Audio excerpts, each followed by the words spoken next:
Good morning, shittins. Yo. How's everyone doing today?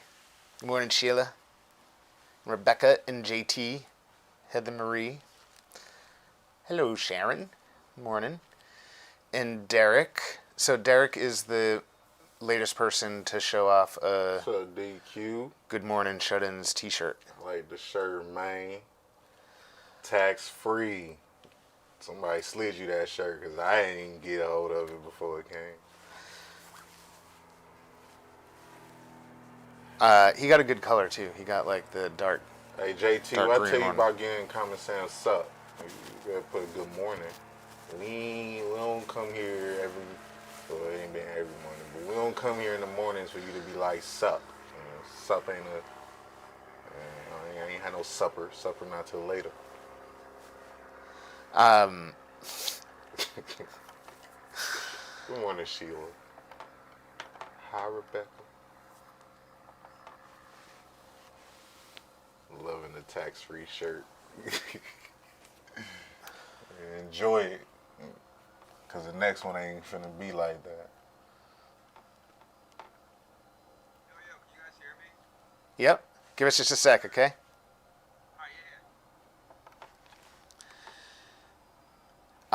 So we have a really cool show today. Yes, happy y'all on today. Good morning, Sarah.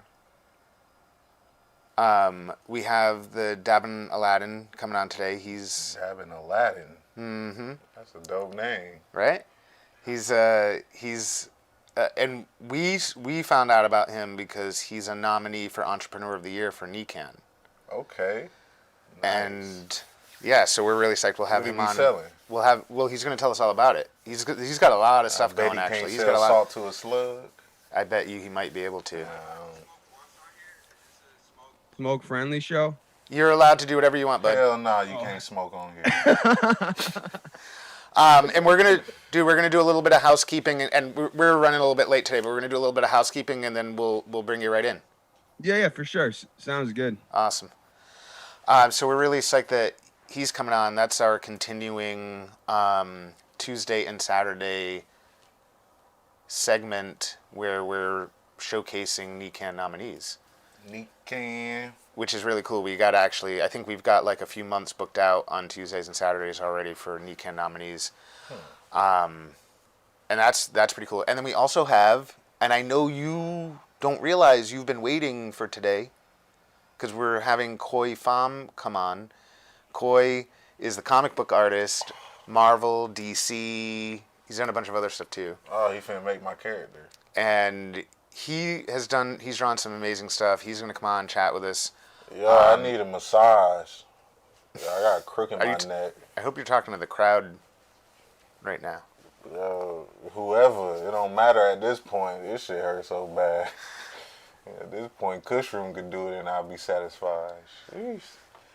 I slept wrong, guys. I got a crook in my neck. I need somebody to come get this knot out. Oof. We gotta do a contest? Oh, yeah. What's the contest? I think that the contest today should be for... No, I had said something the other day that was pretty... Did you? I don't remember what it was, though. What did I say?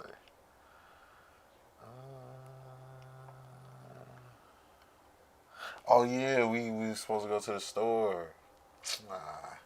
We were supposed to get a jar full of jelly beans and make y'all guess how many was in there. Oh, yeah, that's right. And we was gonna do that with different candies, maybe one, because as you know, as we fill it up with the candy, and then we do the competition afterward, I'm gonna eat the candy, so we're not gonna be able to keep using the same.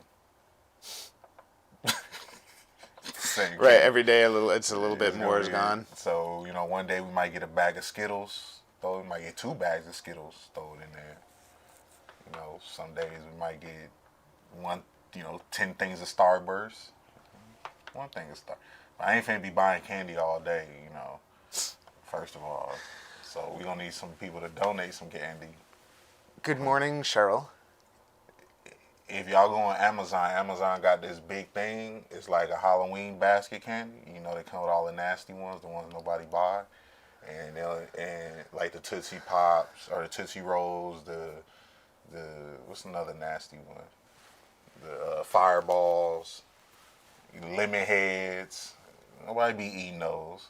They are delicious every now and then, but you gotta have a mad craving for them. Have you ever had the baked bean ones?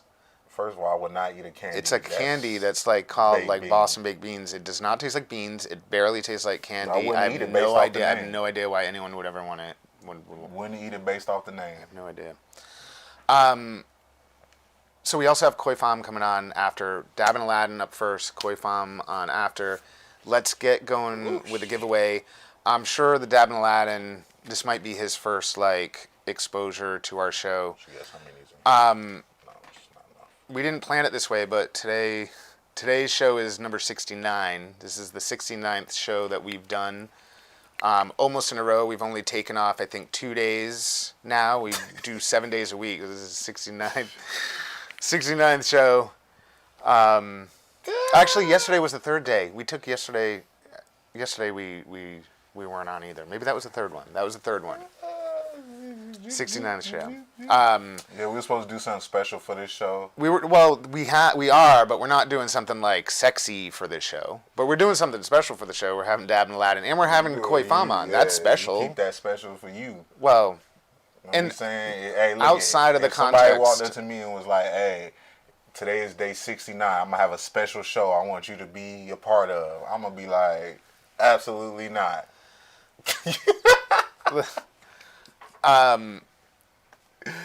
This could have been a good day for Ashley, but we're lucky that Ashley Mantro wants to come back. She was on the show the other day. She's a cannabis sex expert, and she totally is.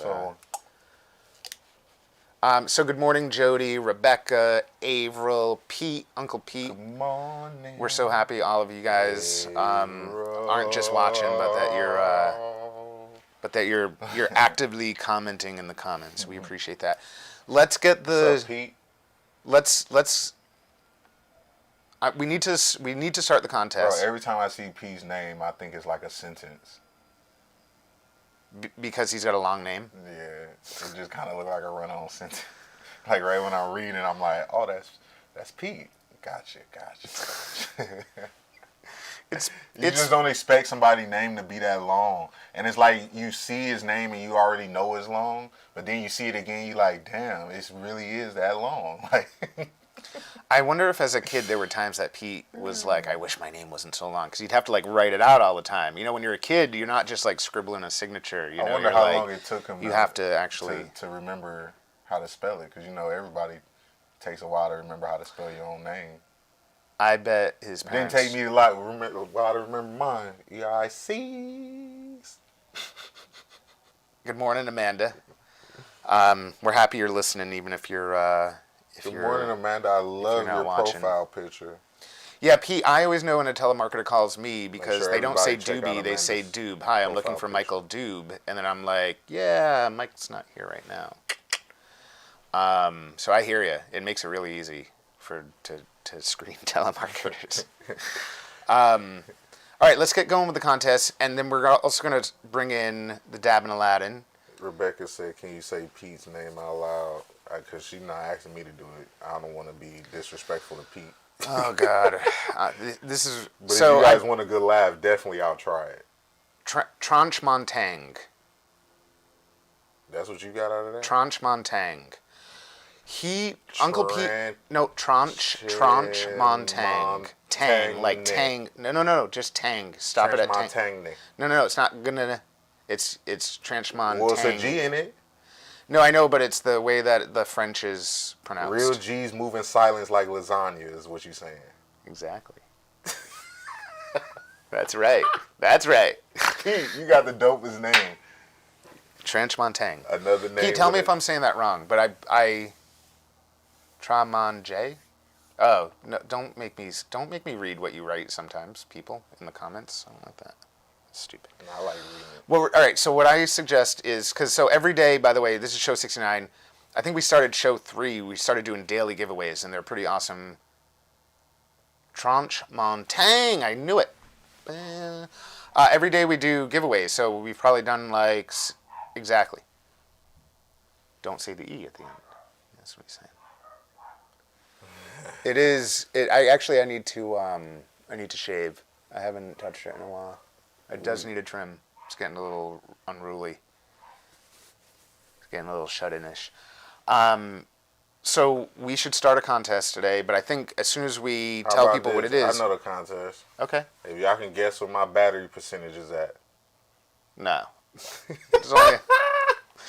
No, because you're gonna get 3 people in the crowd that are gonna be like 1%, 2%, 3%, That's 4%, fine. 5%. Just if you're not at the end of the show, then you don't win. Because we had that happen. Those where people same 3 people. Those same 3 people and they don't show up at the end of the show. I think we should just say, hey, there's 3 people that normally show up all the time, so we're gonna give the jam today to you. You don't even have to try. No, you still gotta try. I want to make it something where everyone has a chance. We had a lot of people watching today.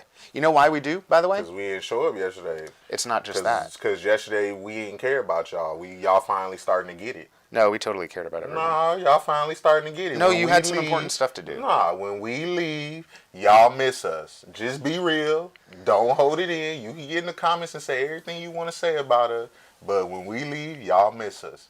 Y'all be like, dang, man. No, Amanda's already guessing. And she's driving. Amanda, don't drive and guess. Yo, the shut-in's not on. What's going on? I be getting, like, my messages be blowing up. People be trying to have, like, good morning shut-ins talk with me. I'm like, bro, I'm not on the show. I'm chilling right now. I'm not doing the show. They were missing your Instagram, too, I bet. Come on, y'all. All right, so everyone, I think this will probably be, like, the 66th time that we're giving away stuff in the last like little over 2 months. Every single show we try to give away something except for like the first. Y'all should know what we giving away for number 69. Okay, I don't know, so tell me. I was thinking some ties. Wow. You were ready for that one. Ooh, I hit him with the uppercut. I don't know. What do you guys think about that? I mean, that's really different. Usually we give away infused products. It's like CBD stuff, or even that you're getting gifted some yummy THC infused stuff. They want the ties. So, are we able to put polls in the comments? We can't, but we could make it so that Heather Marie Brown We should put a poll in the comment. But she can't right now. We have to like... What? Listen, y'all don't get to pick. I'm gonna Dabbin Alladin. My apologies. I'm gonna bring you in now because you've been so. I want to talk to y'all. You've been so patient with us. We appreciate it. Introducing the Dabbin Alladin. Welcome, dude. We really appreciate that you're joining us today. Where are you? By the way, where are you calling in from? I'm in Stoughton right now, Stoughton, Massachusetts. Nate, you're actually not too far from us. Where'd you park your magic carpet? It's right outside by the Monkey and Tiger. Nice. Mm-hmm. Nice. We appreciate you joining us this morning. Thank you so much. Thank you guys for having me. Thank you for reaching out. This is dope. Yeah, so maybe you can help it. Not only are we running late, but every morning it's like games to give these people to respond to, and we need a game. We need something for them to guess in the comments continuously that's not that doesn't have a ceiling. Yeah, one of the best ones we ever did was, and I know it sounds simple, was guess Eric's favorite sea creature, which left it sort of like wide open and let people start to get creative, right?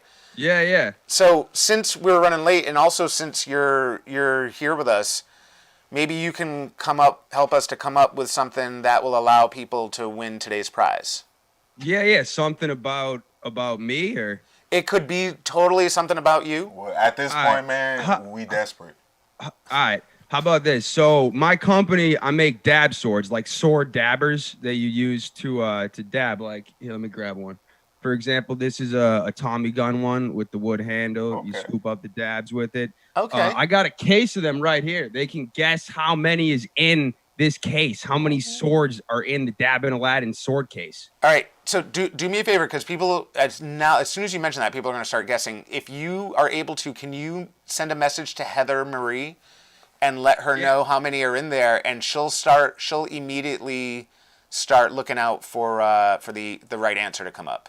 Definitely. Let me pull up my messages with her on Facebook right now, and I will send her the magic number. And also, I don't think she's watching, but yes, shout out to Tanya-san, who's in the hospital right now out in Ohio, and we love you, Tanya. We hope you're doing well. So today's contest is going to be. Ooh, they're already guessing. Damn. 100, 1,000, 133. Three. It's a I little like bit high. Rebecca's just like. Hey, she said you only got 3. That's kind of. I see you, Rebecca. She's trying to say you don't make That's that many. closer than 100. 3's closer than 100. It's a small case. You saw the size of the sword in the case. There's no way 1,000 of them is Yeah, well, fitting hold in on. that We don't case. want to give too many hints yet. All though. right. Yeah, you knocking out numbers now. It's yeah. You're No ceiling. today, Remember, no ceiling. Yeah. Today, all right. Today you're on our side. I got you. Tomorrow you I can got help you. the crowd. You can be like, yo, people, come on, be logical. There's not 10,000 There dab could be a swords million. in What there. kind of what kind of swords is in there though? I mean, like What different besides kinds do you the- have? There's some of the sword. You guys ever play Halo, the video Yeah. game? I made that sword, the Halo sword. Oh, that's tight. We I want that one. Some bayonet pistols. I'll send you one. Yeah, that guys would be get- awesome. Guys into dabbing? Oh yeah. We yeah. you know, so I need to get a nectar collector. Is what we need to get. Oh yeah, those are the move. yeah, part of the rig is broken right now, so we've been talking about picking up some nectar collectors because those seem to. I That's get rough. it. It's Yeah. Those are solid. Honey Badger makes a pretty good electronic one. And then as far as nail, like the bangers go, Quartz Castle has been my favorite for a minute now. Those are awesome. It's like such low maintenance. You don't have to put like the cap on and stuff. You just heat it up and it's like a little castle. And you just touch the dabber in there. It's nice and quick. It's perfect if you're like playing video games and stuff. Yeah, I gotta say, people underestimate like the value of some level of e-nail or just something like that, either battery or power, just sort of electric driven that does the heating up for you. Just because, I don't know, for me, for somebody who kind of was exposed to dabbing like kind of late, not late, but like last couple of years or whatever, and I still feel like I'm a total like noob at it, right?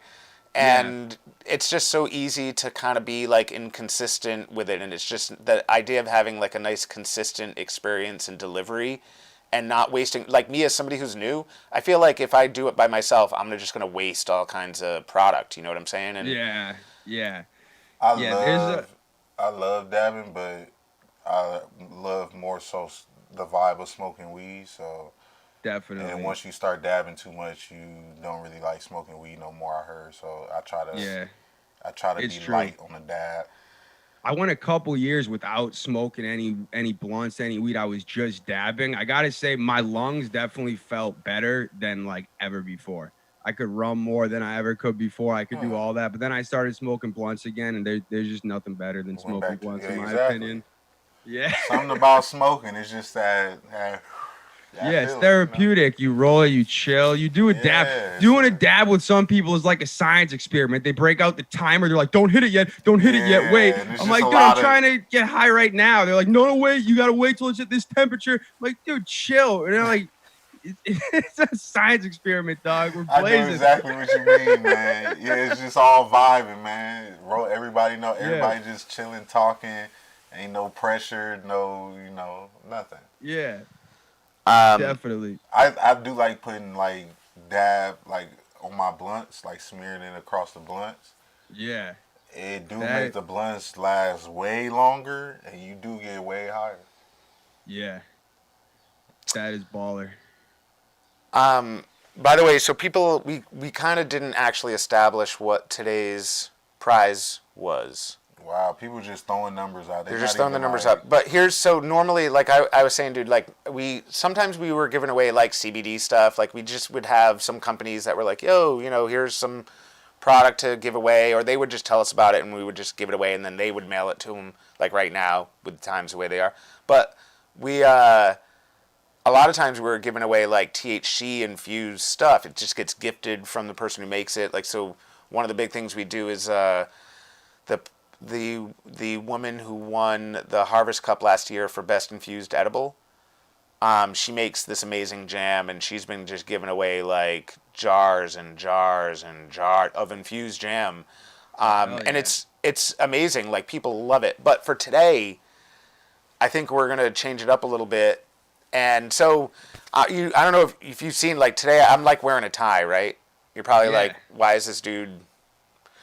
So it was after you were a businessman, you know. Well, after day 3 of the show, I was like watching the video back of the show, and I was like, man, it wasn't even just like my shirt or whatever. It was just me. I looked like hot trash, and I was like, why am I going on camera looking like hot trash, right?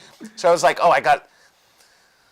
I'm lucky enough. I have like a collection of like a couple of hundred super fancy ties, like Versace and all these crazy brands, right? So I was like, instead of, look, if I'm doing this, today's the 69th show, how many T-shirts do you think that I have, like, that I own? Like, I would be wearing the same stuff over and over again, right? Except I have these fancy ass ties. This one happens to be a Versace today, right?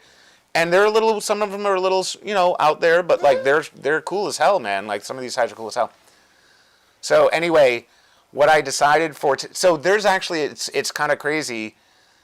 There's a bunch of people that like kind of follow the tie thing, and it's turned into this thing that, because I own so many ties, I must know how to use ties. You're on Tie Watch? They're watching for you? They not only are watching the ties and keeping track and making sure I'm not ever wearing the same tie twice, which I haven't. But no, there's this thing that they all call tie tricks. So they're all like, they all joke, and they're waiting for me to like do tie tricks, like wink wink tie tricks. It's right? day 69. And it's day 69. So today, instead of giving away like infused jam or some CBD thing, I'm actually gonna give away a tie, which is crazy because, by the way, these ties. These ties are like, these ties are like $300. Worn tie? Is it going to be a podcast worn game used tie? Are you going to autograph it? Well, what I was thinking is, instead of autographing it, I was thinking about, no, I'm going to, oh shit. Well, that was a good one though. They can at least get like a screen grab from a show of me wearing it, like proof of life with this tie. You know what I'm saying? Like, no, and there's like, I don't know, we keep joking about how I'm going to like start a Patron account or like an OnlyFans account, and like, I'll be like, but it's not even going to be like crazy. It's just going to be me being like, hey, check out the tie. Whoop, nope, not too far down. Like, all right, the preview. I'll see you tomorrow. You know, like, I don't know. Hey, day 69 is turn up day, I see. So look, everyone, but here's the deal, is I have a bunch of ties, and not all ties are created equal. Bobby, if you don't want to win a tie, Bobby, don't worry about it. It's cool. Bobby, come back every single other day. We actually give away stuff you'll definitely want to win, like infused jam and CBD products. Today just happens to be the tie. I appreciate that you're here, though, Bobby. And I also appreciate you saying that you don't care about winning the tie. A Versace tie might be worth more than a jar of THC jam. Yeah, I'm just saying. My Depending on estimate what tie you're giving away. Yeah. I don't know if you're going with the Versace for the giveaway, but a Versace tie might be worth more than a jar of THC It's jam. definitely worth more than a jar of jam, for sure. Especially if you're using it the right way. Oh, shit. No, but listen, so here's what my promise to the crowd is, okay? Hey, Bobby, here's what my promise is, because let's just blow it up. If we're going to blow it up, let's blow it up, okay? First of all, if we, and Eric and I can tell, and we've had like 5 shows so far out of like the 69 now that have gotten, maybe 10, that have gotten over 1,000 comments. So today, if we get over 1,000 comments, I'm going to make sure that 2 people get a tie today. Oh, damn. But and here's what we need. Like, you need to get the ladies group in here. You need to get all of Tanya's ladies in here. No, if Tanya's ladies aren't playing this game. You know how mad they're going to be that they're not. Yeah, get all the ladies. So no, in listen. They gonna be mad. They ain't finna get no And time. listen, all of you out there, the only way you're going to get over. I hear you, Bobby. Seriously, every single other day, if you come by, we'll hook you. We'll promise. Bobby, just promise. Get It's just this day only. Just cheer for the tie, my man. Just I can't see what's going on in the comments. In the chat. Yeah. I can read them to you. I'll read the funny ones. I usually read the funny ones. Yeah. So on our show, it's a combination of it's me and him, right? We have guests on. It's a combination of me desperately trying to move the show along and him reading comments from people. And people love it. People love watching that. It's like me trying to like get through stuff, and him being like, "Oh, and pickled eggs." The crowd. We actually were doing fundraisers, and the only reason Mike want to talk about pickled eggs right now is because they not here, so he know he's not liable. Wait, is pickled eggs a person, or is it like hard-boiled eggs in a jar? It's disgusting hard-boiled eggs in pickled. It's pickled juice with pickled eggs. The giant jar, like, you know when you walk into like a bodega, you walk into a bodega, and for some reason there's like a blank jar of pickled eggs that somebody apparently is supposed to reach their hand into, and if you buy an egg, somebody's reaching their hand into that jar to get an egg, right? That's what somebody sent us, and people were donating, like, one day people donated $125 for me to drink 6 ounces of pickled egg juice. I couldn't eat anything for like 2 days. My stomach was killing me. I ain't never seen nobody turn pickled egg juice to money. Last week they donated a couple $100. And by the way, the money getting donated is to go to farms to like help local farmers and to pay for the produce to go to hungry people, right? So like we're just trying to raise some money to help people, and they turn it into like, okay, Mike, you're eating disgusting food for people that don't have any food. It's turned into Fear Factor. They made me eat one of the pickled eggs, which by the way I couldn't. I put the whole thing in my mouth. I chewed it up. I could not swallow that thing. I had it in my mouth for like 3 minutes, and I started to like gag and cough. And the egg is starting to like want to like squirt out, and I like that was as much as I could do. That was as much. And by the way, like now, it's ruining eggs for me. Like regular eggs, it's gonna ruin regular eggs for me. When I smell a regular egg, I'm gonna be like, oh, this is gross. By the way, people, you're not guessing percentages. I know. Oh, people still think they're guessing your battery percentage. We're guessing. Hey, look if you're gonna guess my battery percentage, how many swords are in this case? Yeah, Heather Marie, do me a favor and put the contest details up again, and I'll pin it for I'm people like one of the girls on the show with that bald guy. Who is that show? I have the case. Is this the case you want? That's right. What I'm talking about. By the way, you know that dude. That dude is crazy, germophobic. You know. Yeah, he was on the ball before Corona. He saw it come. He's probably in a bubble right now. That dude is probably freaking out. That dude is like, I told all you motherfuckers, and you thought I was weird, right? You thought I was weird. So everyone, we're guessing. So the Dabbin Alladin, one of the awesome things that he has like little dab swords. He's holding up his case that he goes around with that has all of the different little dab tool swords. He calls them dab swords. They're like little dab applicating thing. You pick your stuff up, you concentrate, you put it in. This is swords, people. Bobby, sorry, Eric just read a real disgust. Somebody decided Bobby, that's strike one. Bobby, I think Bobby might be angry that we're like giving away a tie, right? Which I get it. Most dudes aren't going to give a crap about a tie, right? I mean, so he's mad. He's mad that I think that we're not giving away like infused something or another. And he should have came the other 60. But he probably is. And Bobby, we love that you're love that you're here, Bobby. Nah, Bobby, nah. We don't know you, but I think he came with Uncle Pete the other day. I think he's Mike from is gonna Maine. be nice. I'm gonna tell it like it is, my brother. Should have been here the other days. We had 68 other days. You could have won some jam, but nah, you chose today to come in, so you're getting a tie, my brother. So Dawn, who's part of Tanya's ladies crew. Hey Dawn. Yeah, Heather Marie's like, oh Lord, I gotta pin this comment up. This is just funny. No, I gotta. One number guesses at a time in order for it to. Yeah. Laura, quit cheating, Laura. No, it just means that that guess that she does doesn't work. Laura be cheating. She put 39, 40, 41, 42, 43, and she put commas. And Bobby, we love you, Bobby. But you did that comment was good. You threw Eric for a loop. You almost got him. You almost got him to hurl. So right now, got everyone. We're talking with Dabbin Alladin's. He's a NECANN nominee for Entrepreneur of the Year. The ties are really good. Today's contest is if you guess how many, and it's a normal size, little case. If you guess how many dab swords that the Dabbin Alladin travels around in there with, you're going to win today's prize.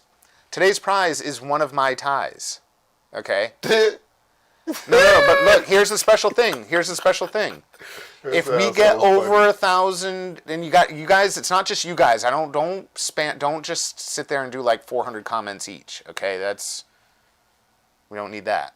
And we got a lot of people watching right now. Laura, if you get in my DM, I'll teach you how to make Mike's And George, I'm glad you're guessing too, because I know you want one of these ties. Look, if y'all start tagging people, right now, here's the goal. If we just simultaneously, we're across a bunch of different platforms right now anyway, but on the Facebook one, which a lot of you are on right now, if we get, I want another 20 people on, if you get another 20 people on, I'm going to give away 2 ties. So that means it's not just the first guest that wins. Ties. And the second tie is going to be the last guest, the last right guess. All right? But you guys got to get more people in here. You want a second tie going on in here. Start tagging people and get them in here. Don't just share the show. That barely works. Go invite some people. I know everyone needs one of these ties. Trust me, I need these ties. So the fact that I'm giving one away is a huge deal. I hope you wore it. No, look, y'all don't understand. Oh no, it's a show worn tie. Oh yeah, you go get a shot. Hey, it's been more than. I was about to say that tie got some experience now. Let's just say it's generally used. The tie has more stories than you do. That's what I was gonna say. You better watch out. That tie might grab you. I'll make sure you get a tie that's coming packed with. You might be that tie's pet.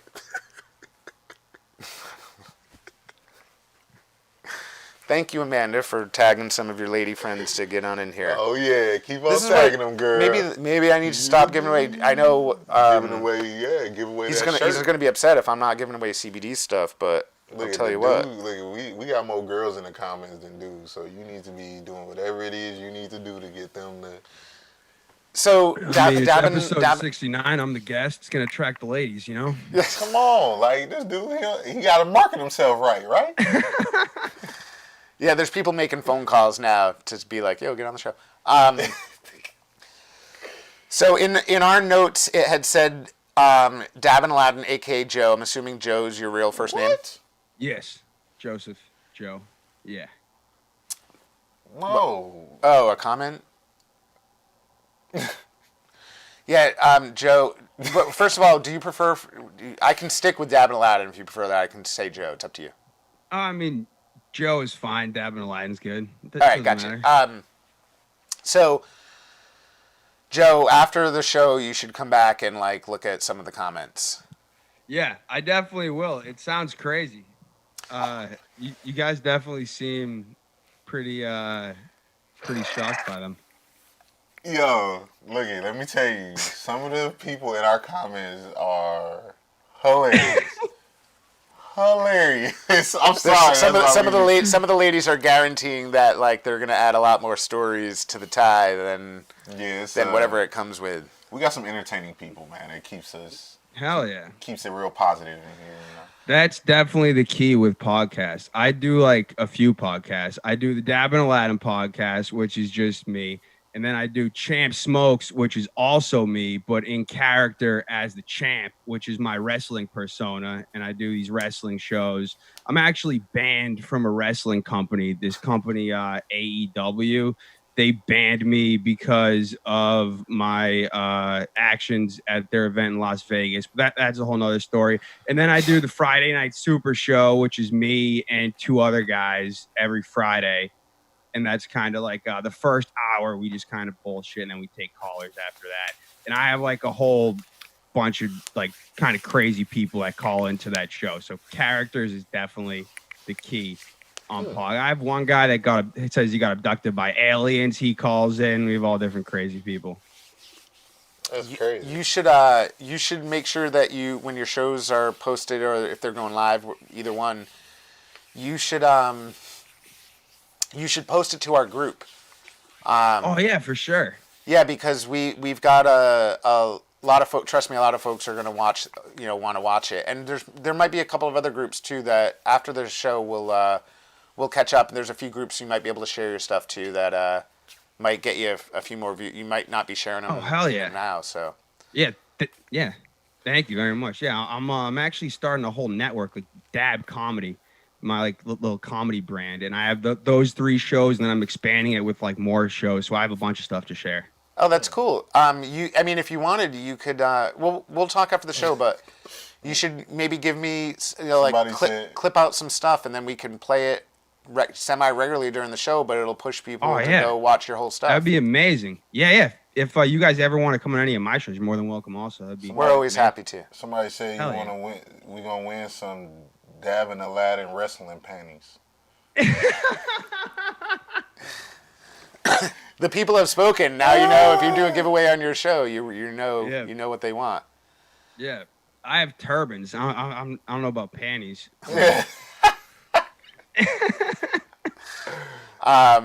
And you actually, somebody says Dab Comedy rules. Bobby says Dab Comedy rules. So. Oh hell yeah. He must know of your stuff and be a big fan. Yeah, I was sharing all this on my pages, so that might be the reason for. I'm not sure who these people are that you attracted, but it might be some people from my universe, from the Dabbin Alladin Dab Comedy universe, if you will. No, and that's good. We always, but I'll tell. So we've had some really interesting guests over the course of the 69 shows. Like we had some cool guests, like the Red Sox organist. And like a dude from a rooftop in Kuwait, and we have a series now, but it started out with like we had this woman walking around Times Square live, like while it was all like dead and quiet, like eerily, and we had her like, we were still trying to do funny stuff, but we've had some really cool stuff. But we've also had we had the world's preeminent flat earther. So like the dude who is most known for being a flat earther out there, we had him on the show. We also had he calls himself an alternative lifestyle coach, but it's really like a lifestyle coach for people who are into kink. We can get freaky. Oh, wow. So we've had some really interesting shows, and I'll tell you what people seem to. It's funny because we try and then we're also doing like the NECANN nominee series, right? Which is supposed to let's uplift the community, like all the people that are doing really cool stuff. And positive stuff out there. Let's showcase them. Let's bring them on and showcase them. And it's kind of funny because people are like, we have to ride. And by the way, we should talk about this offline instead of sharing it so much with the crowd. But like the ideology of somebody who wants to make a show, like yourself, like you make shows, right? Mm-hmm. So it's really interesting to try to find that balance between what you think you really want to make and then what you eventually realize that people actually want. Oh, yeah. Oh, dude, my whole thing started with rap, dude. I mean, I still definitely rap. I haven't released anything in a while, but this all started maybe like 4 or 5 years ago. I was like rapping and I put out like a mixtape. My rap name was Demo because my last name is Demergent. So my rap name was Demo, like play off my last name. And then my mixtape was called the Dabbin Alladin mixtape because me and my friend were sitting in a room working on raps and we were like dabbing like Aladdin in a cabin playing Madden. And I was like, yo, Dabbin Alladin, that's the mixtape. So I named it the Dabbin Alladin mixtape, put that out. And then like, I realized like there's not, I didn't really see the rap like being able to expand like that much. Like rap isn't like the way it used to and everything. I was like, I don't really see this going that far. And then I needed merchandise for the mixtape. So I found the dab swords and I started making the dab swords and those blew up like way more than the mixtape. And I was like, yo, like this is what the people want, obviously. So my Instagram blew up from the dab swords and I kind of just stopped posting the rap stuff because I didn't want to lose the weed followers. I was like, not everybody who smokes weed wants to see rap. I could see people unfollow me if they follow me for the dab swords, and then I start posting my mixtape. They're gonna be like, "Oh, fuck this guy," and they're just gonna unfollow me. So I didn't. I kind of stopped. I kind of chilled on that, and I started doing that, and then I started doing podcasts. I had been doing podcasts while I was rapping, but they were more me like playing a half hour of rap, talking for 2 minutes, and then playing more rap. And then I started doing more of the talk shows and more of the podcasts, and those started doing good.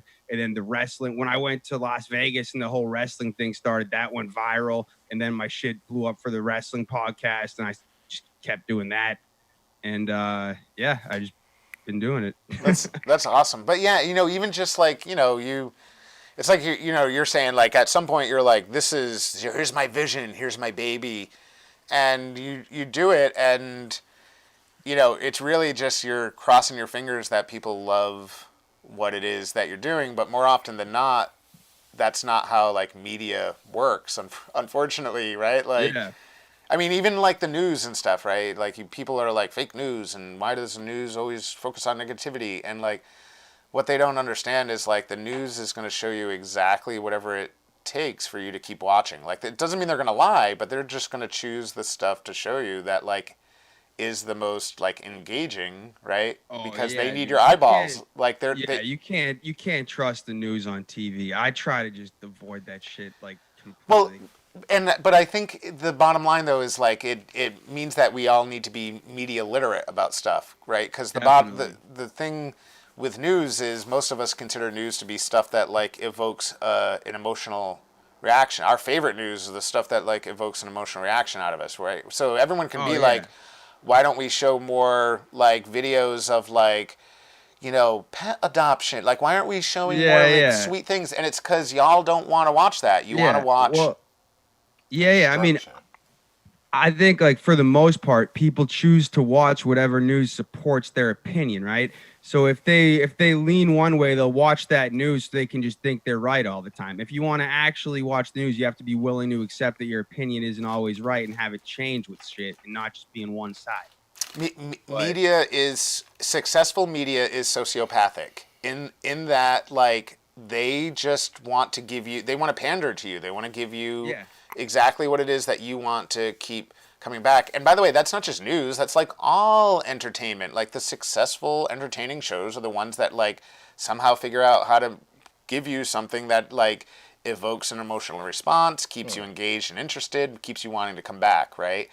Like, Fox, like, people can demonize Fox and they can demonize CNN. The bottom line is like, if y'all just would go to them and be like, hey, we watch you every day, but here's what we want to see, they're going to start showing you what you want to see. Like, you'd be shocked at like, and it's because they want to stay in business. And yes, in the meantime, people come to this show because they want to see me gag on like pickled eggs. Somebody said in the comments. Exactly. No, and it's true though. It's so true.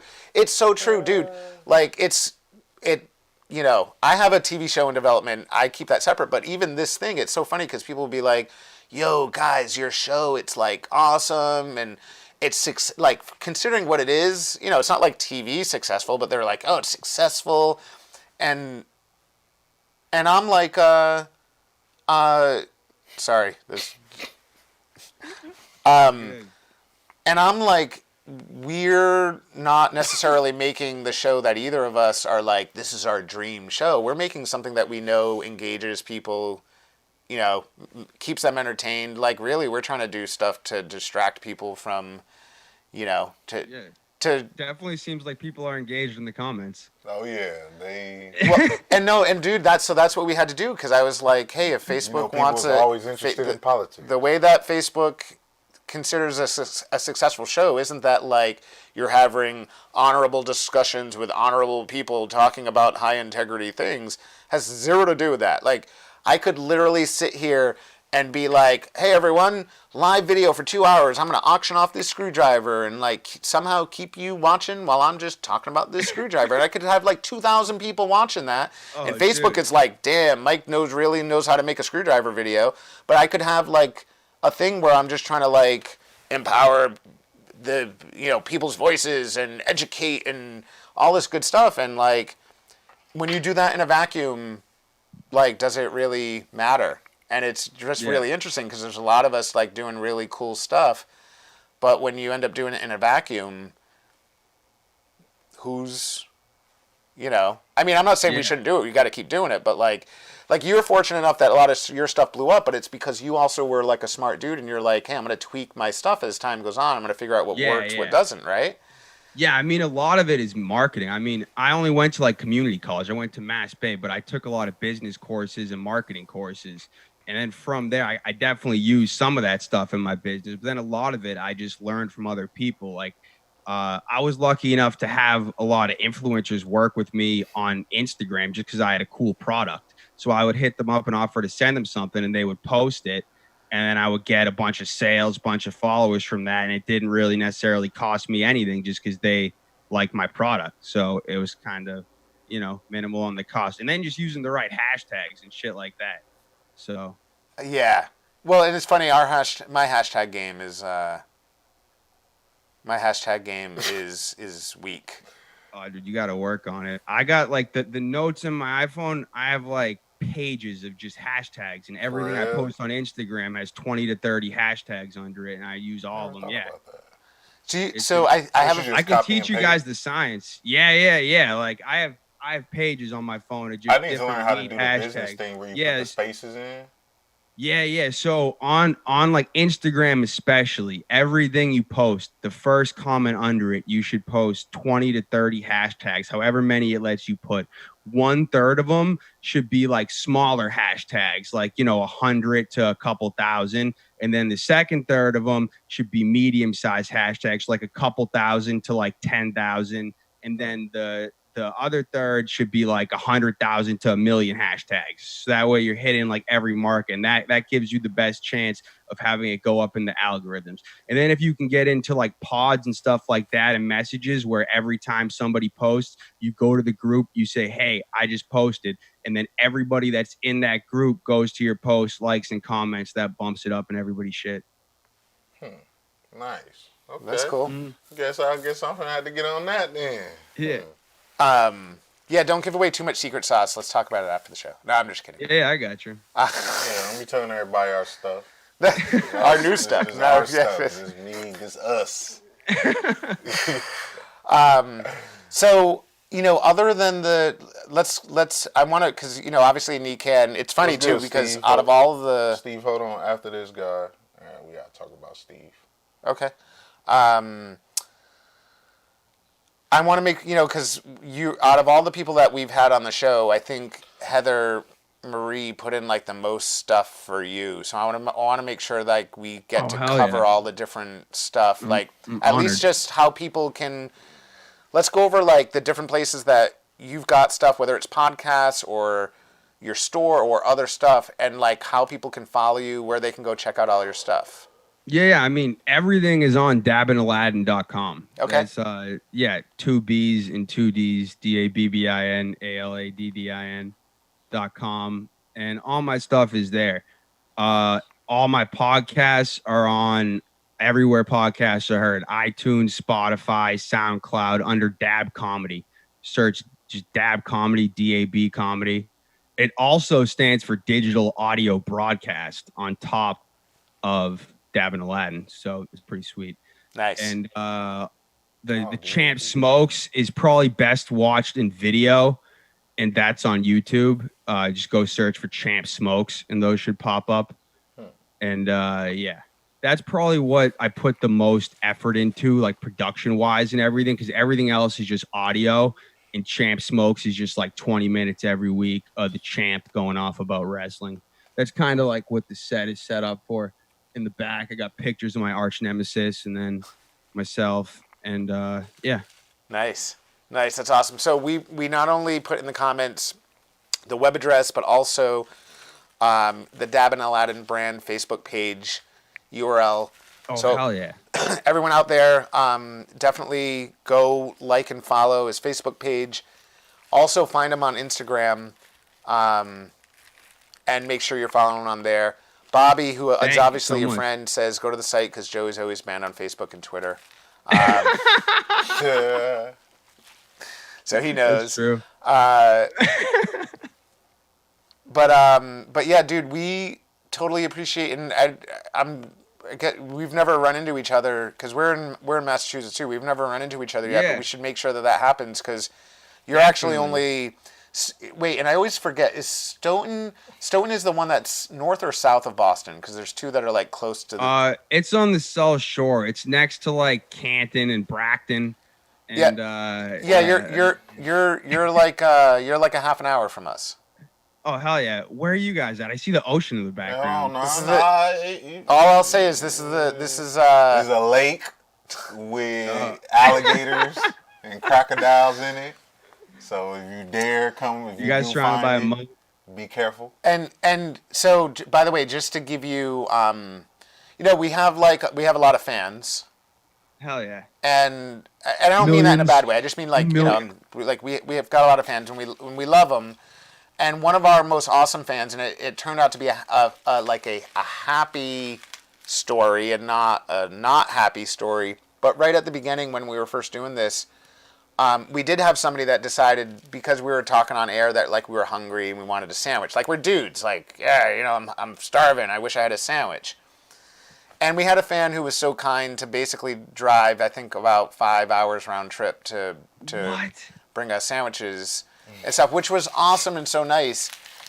And that's a lot of pressure. Like I think that's the right way for me to put it. Is like that can be like a lot of pressure on us, because you don't want to disappoint somebody who's willing to like make that sort of effort just to do something nice for you. I mean, what were you under pressure for? All you gotta do is eat a sandwich. Well, and by the way, like it's somebody, and I won't throw out there who it was, but it was an amazing sandwich and stuff. She's awesome, and we love her. It was but a like, sexy lady. But back then, like we didn't know her well, and it was just kind of like it's a lot of pressure to like. I don't know. Like it was my first. He was in a Super Bowl. He's got a Super Bowl ring, so like he knows fan pressure. Like I've never had to deal with like the idea that like, oh shit, somebody's like really putting themselves out to come and hang out.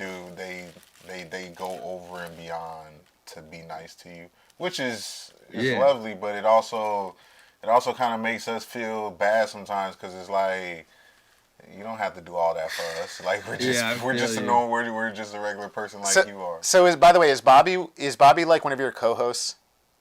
Is it Bobby Pugh? Yeah. Yeah, he's the co-host on the Friday Night Super Show. No, the Friday Night Super Show is a show that was ran by a guy in Iowa, and I stole it from him.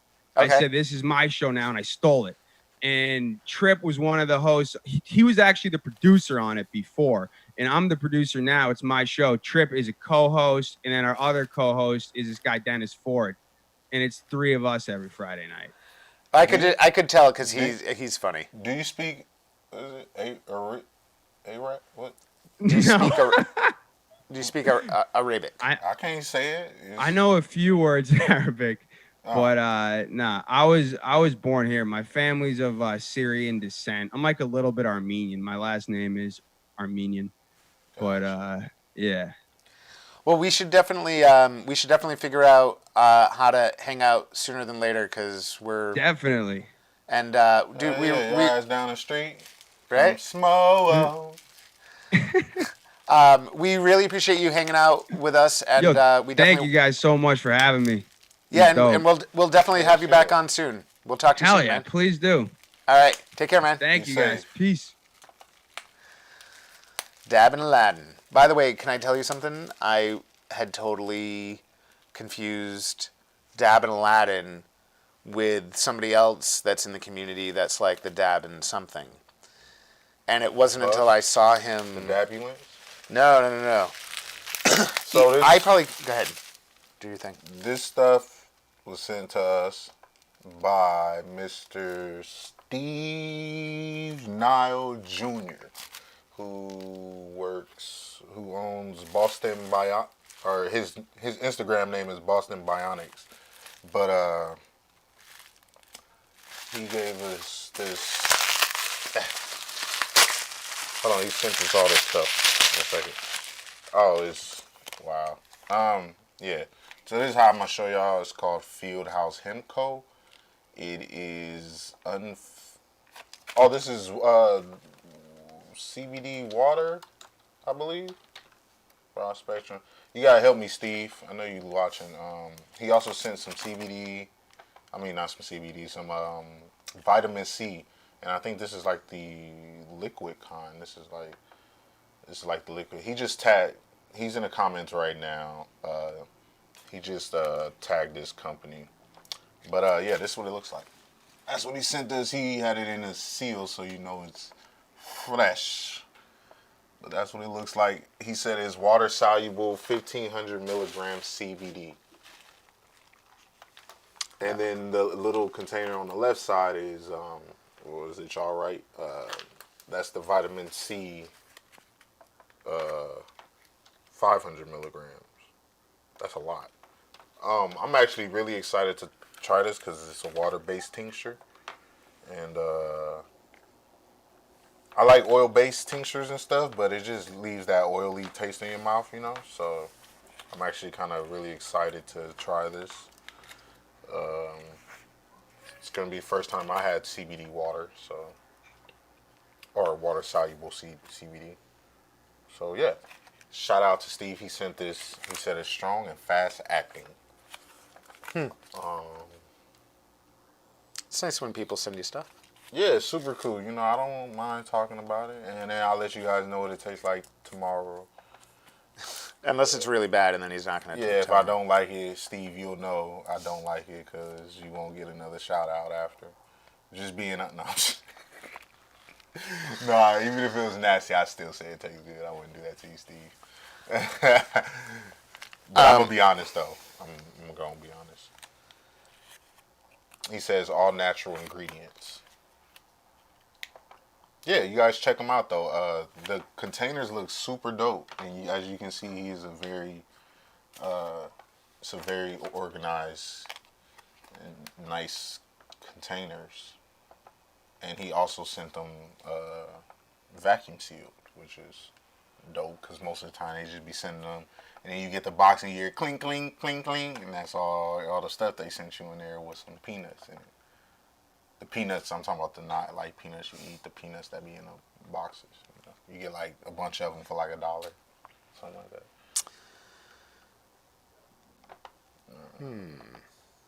It says all natural, so that taste might take some getting used to.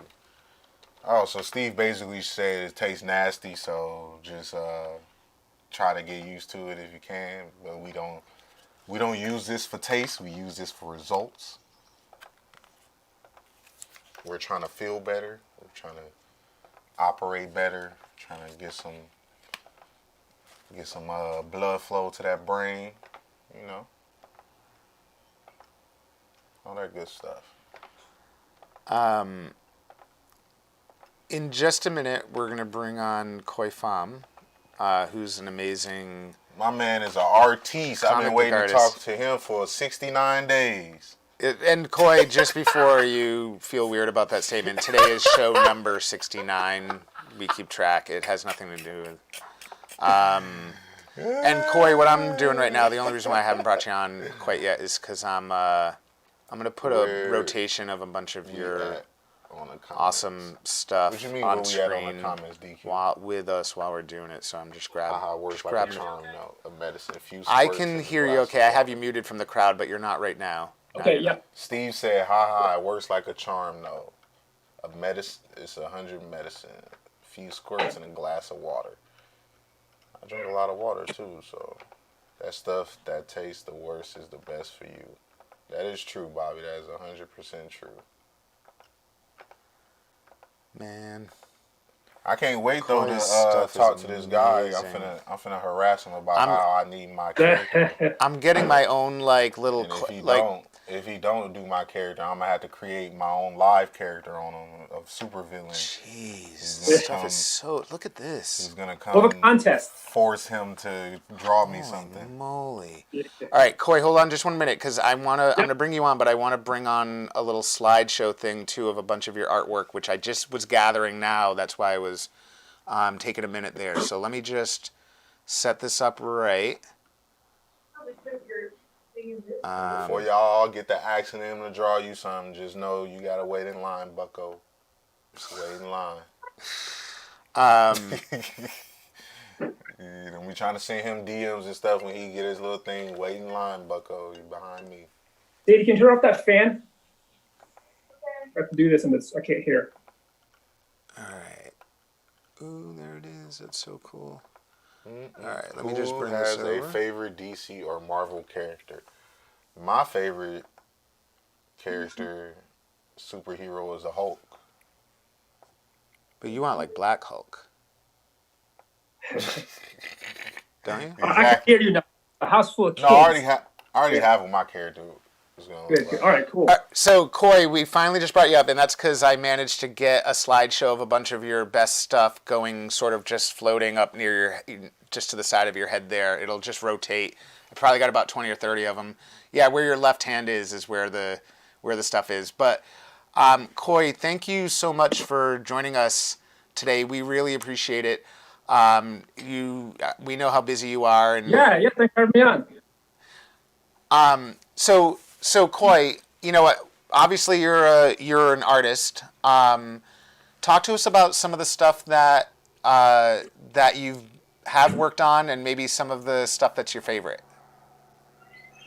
I haven't done one of these in years, so I'm a little rusty. But been with Marvel for a long time, and it's just fun being in the business. So it's hard to pick a favorite. It's like picking your favorite kid. So I just enjoy everything I'm doing. But the ones that jump out are the Avengers run. Teen Titans was fun. But yeah, I mean, I'm just happy doing what I'm doing. I used to be a lawyer, so this is compared to that, I'll draw anything. So this is definitely it's all good. Well, and I know because I see your artwork all the time. I know that people also you take commissions to do custom work, right? Khoi, did you hear me? You're blipping out, but it was about something about commissions, right? Yeah, I was just mentioning that that you do commission work, and you do some amazing stuff, and so people out there can actually engage with you if they're interested in getting like a custom piece done, something for somebody's birthday or a special occasion, and you do amazing work. But are you doing a lot of commissions these days? It seems like you're really busy. Yeah, I mean, with with this pandemic situation going on, right? There's been a stoppage in the distribution of comic books. So the Marvels and the DC, those guys, they're kind of slowing down the operations a bit. But it's kind of been a little blessing in disguise, in the way where I can increase my commission work. And what that is people will contact me and say, hey, can you draw this character for me? Do this character. Normally, I can only take so much because of the Marvel, DC, the other work. But with the current situation, I've been able to actually do more commissions, which I really enjoy.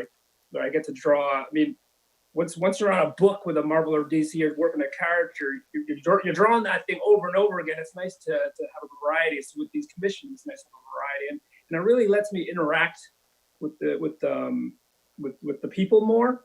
And actually, it helps me improve in a way too. So it's all been depends on how you look at it, I guess, because there's a lot of crap going on. But it's working out pretty good for me, and maybe it's because that's what I wanted to do. But I am enjoying the commission stuff.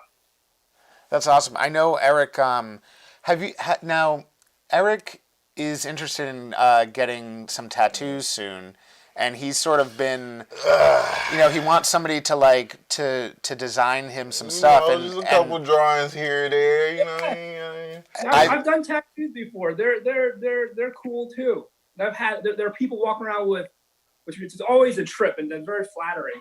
That I'll see someone say, "Hey, here's a picture of a Hulk you drew, and I put a tattoo, I put it on my arm, and here's that's cool." So yeah, I'm down for that, Eric. I'm down. Oh yeah, I got a whole story I want to put on my back, and it's okay. And it kind of it's gonna be like on my back, on my sides, and it's gonna wrap to my stomach. I kind of got it all written out, and And Okay, well, I kind of got a picture of what I wanted to look like, and I think somebody who can draw can put it together because I can't. Okay? I have to see it because one of the things that's really great about commissions and it was when people ask me to draw their original creations. You know what I mean? Like I get like 100 Wolverine requests, I get 100 Batman, but if it's somebody like this is a character I created, I'm all into that. Yeah, You know, I do have a character. I do have a character I created, and I would love for you to draw it because I want to make it like my when I start streaming this stuff, I want to make it like my gaming picture, like my actual profile pic. Because a lot of gamers they have like their alter egos, and that's kind of what I So want to I have. know it was Lance Briggs. I think it's a Chicago guy who's really into the big comic stuff too. Yeah, Lance Briggs. Yeah. Yeah, I think so. Right? Was that him? Because I know. I believe so. I think I know what you're talking about. They did like a whole thing on him of how his persona. It's a couple players that had like Brian Dawkins. He was the Wolverine on Weapon the field. X, right? Yeah, Weapon X. Yeah, there you go. Yeah, I gotta hear about Doc all day long down here in Philadelphia. He's good dude. He's definitely Weapon X. He is a crazy player. He did play like what he was called. Like seeing some of his film when I used to, because like when you playing and stuff, you get to like watch old film, like old NFL film. Like you get to watch it how we watch film. Like we don't see like what y'all see. Y'all see like the TV look. We have two looks, which is a long look and then a side, a front view and a side view. But it's more direct. It's closer. It's right to where you can see every single player. So it's a real. When you watch film like that, you get to really see the athleticism of players and how they move and how quick they are, how their explosiveness and just how they think and stuff. And so when you watching Brian Dawkins, it's crazy the way he acts on the film. That's the reason why he got the name he did, because he's literally like it's like he's in one place and the next thing you know he's in another, and he's just destroying everything in the path to get there. So it was I wonder because I like at your level, right, where everybody is so good, right? The margin between it's very fair, right? So in your experience, is it just a physical talent? Because at that level, everyone's a freak, right? Yeah, and that's the hard thing to decipher, between people. You can tell like on film, you can tell people who aren't talented but work really hard. And then you can tell people that are like born with it and just this was their destiny, Yeah. And there's a lot of players like that, like Calvin Johnson. Watching him play, like he was born to be a receiver, and when you see it in person, you can see he was born to be a receiver because he's like the tallest person in the huddle.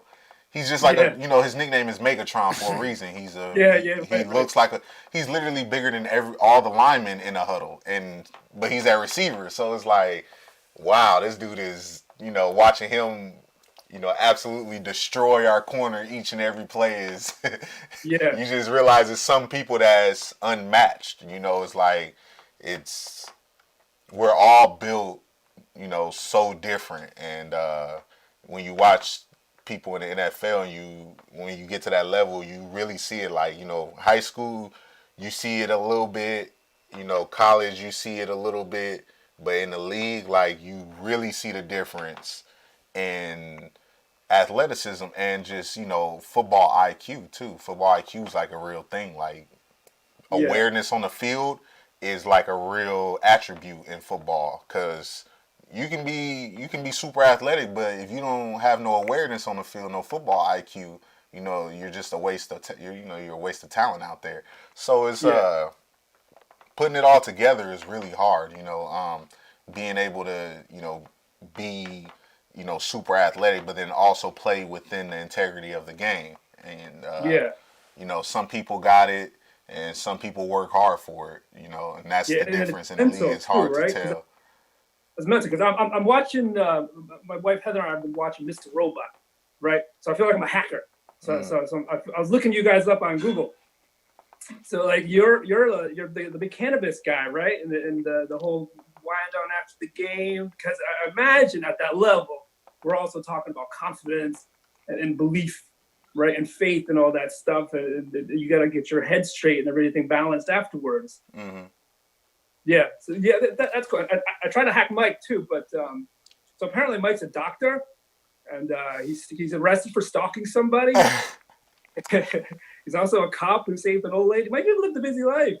Yeah. I'm also my second ego is a singer too. There's a singer that's named Eric Martin, Yeah, right. and it's That's funny. Oh man, I was gonna ask you to sing. And it's funny, when I had Twitter, I used to be like real big on Twitter, like when it first came out, and I had like, a crazy amount of followers, and and the reason why I had so many followers was, one, because I was just real outspoken at that time, but also when the singer Eric Martin, he's like a worldwide singer, and so all his fans would follow me. And I'm like, who are these random people following me? But then they'll tag me in tweets like, just went to an Eric Martin concert, it was amazing. And I'm like, yo, I'm not the Eric Martin you think I am. And then he finally made a Twitter, and I remember I had sent them a message like, hey, your fans has been looking for you.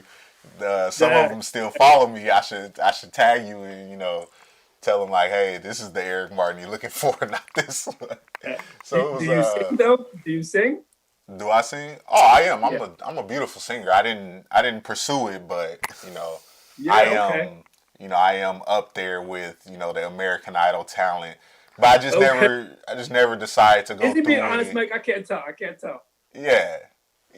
I got at least, what is it, 20? I said 20 years of bathroom singing. Yeah. In the shower singing, so that's it's a lot of people. People don't realize you take a shower every day, and if you got 15 minutes in the shower every day to sing, you might as well. Yeah. Not everybody showers every day, but I know what you mean. True. Yeah, so Khoi, when you look me up, probably there's a few things that you might find, but one of them has to do with like the Red Bull Stratos jump, and then another one has to do with like me being in some magazine for streaming media and stuff. That's usually the stuff that you end up seeing. Or some of my speaking stuff when I've gone out and done some speaking. But and actually, Khoi, what we've been trying to do at the end of different shows, and we're not there quite yet, but when we get to the end of the show, often if the second guest is feeling up to it, they sing with Eric, because Eric sings out the end of every show. But it's not like a big long song. It's not complicated. It's like four lines. It's 4 lines. And so they change, because I'm gonna tell you the lines, and then like soon as we start singing, you gonna forget, and then I'm gonna forget, because that's just what happens every single time. So then we just kind of just make up something, and we've had some very interesting endings. Specifically, our last one was the most interesting ending, but it just kind of flows through, and whatever you come up with, just say it. Don't matter. It doesn't have to rhyme neither. We learned that last week. And right. So I'm a bit panicked. All right, that's good. Yeah, and I was going to say, we've done, this is the 69th show episode that we're doing of this. We've been giving out prizes probably starting like day 3 or show 3 or 4, so somewhere in the mid 60s now. And in fact, because people are asking about it, so we're just like with every day, we have a contest going today. Normally, because we're like, and by the way, this isn't like a cannabis. I kind of want to tell them my thing, my superhero. Oh, you should. But I want to just tell them about the contest, because I want to remind people to do the contest too, because people think we're already done with it. So normally, and Khoi, like we consider ourselves to be like cannabis friendly, but this isn't like a cannabis show. It's not just about like, oh, we're going to talk about cannabis, because there's enough of those shows. Like, we just want to do something fun that also is like, and Eric and I don't consume on camera kind of thing, right? That's not what we do. But we're cool if people like to do that stuff. You know what I'm saying? And like, and we're just happy to sort of like normalize a little bit. There's people that use it for like health reasons. We're cool with that too, and we're happy to have like some conversations about it. But we try not to like shove stuff down people's throat or We're not like super cannabis-y in that way. You know what I'm saying? Yeah, it's real casual. I had 3 concussions, and so I used cannabis to kind of pursue after I was done playing football, and now I'm here. So. Well, and so we give away stuff every day, and a lot of times those gifts are related to something with cannabis because we have a bunch of people that are happy to give us stuff to give away, right? One thing that this show turned into, Khoi, because day 3, I think it was, I noticed that I looked like hot garbage on camera because I was like, oh my God, I'm so embarrassed to like see myself on camera. And I have a lot of ties for work and stuff historically. So I was like, oh, you know what I'm going to do is instead of like worrying about like day 15, I'm going to wear the same t-shirt that I wore day 1. Like I do. I was like, I have so many ties. I can probably do an episode of this show and never wear the same tie twice, which I haven't yet, right? So we decided that for today, the prize, instead of something being like, oh, a free CBD thing or something like that, which are great, that I was actually going to give away a tie because people seemed, I know it sounds weird. It sounds very narcissistic of me.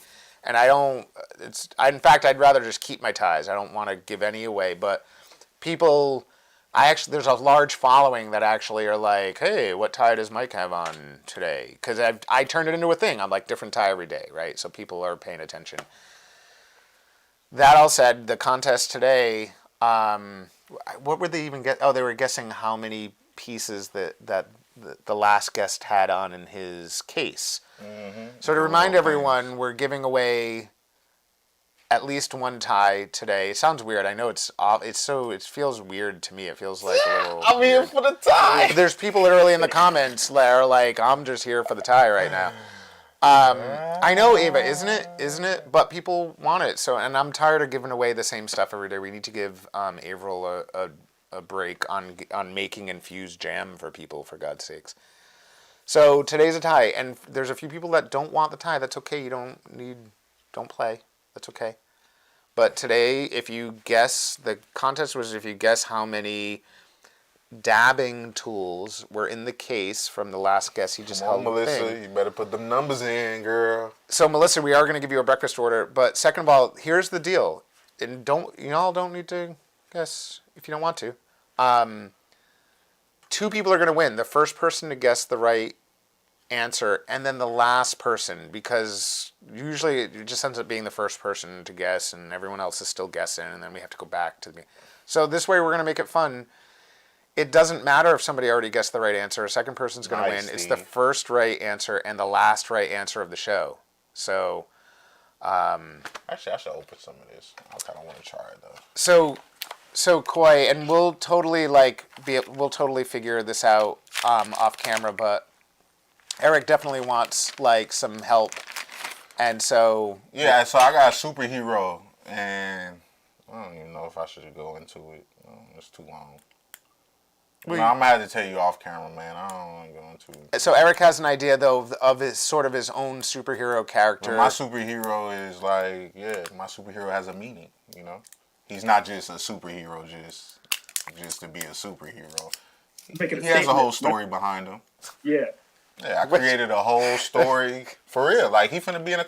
Yeah, you see him laughing. I'm laughing. I'm not laughing at you. I'm laughing because there's a whole bunch of comic book heads. There's a whole bunch of comic book heads out there that are like, the idea of a superhero having a backstory. Like, that's an interesting concept. The villain can be the dude who wears a different tie every day. Right. Oh, each tie does. Well, maybe we need a comic book for the ladies, right? Because they're very often male driven, right? It is. Steve was not bullshitting. That stuff is strong. What? This is some CBD. It's a water soluble CBD. Ooh, it smells.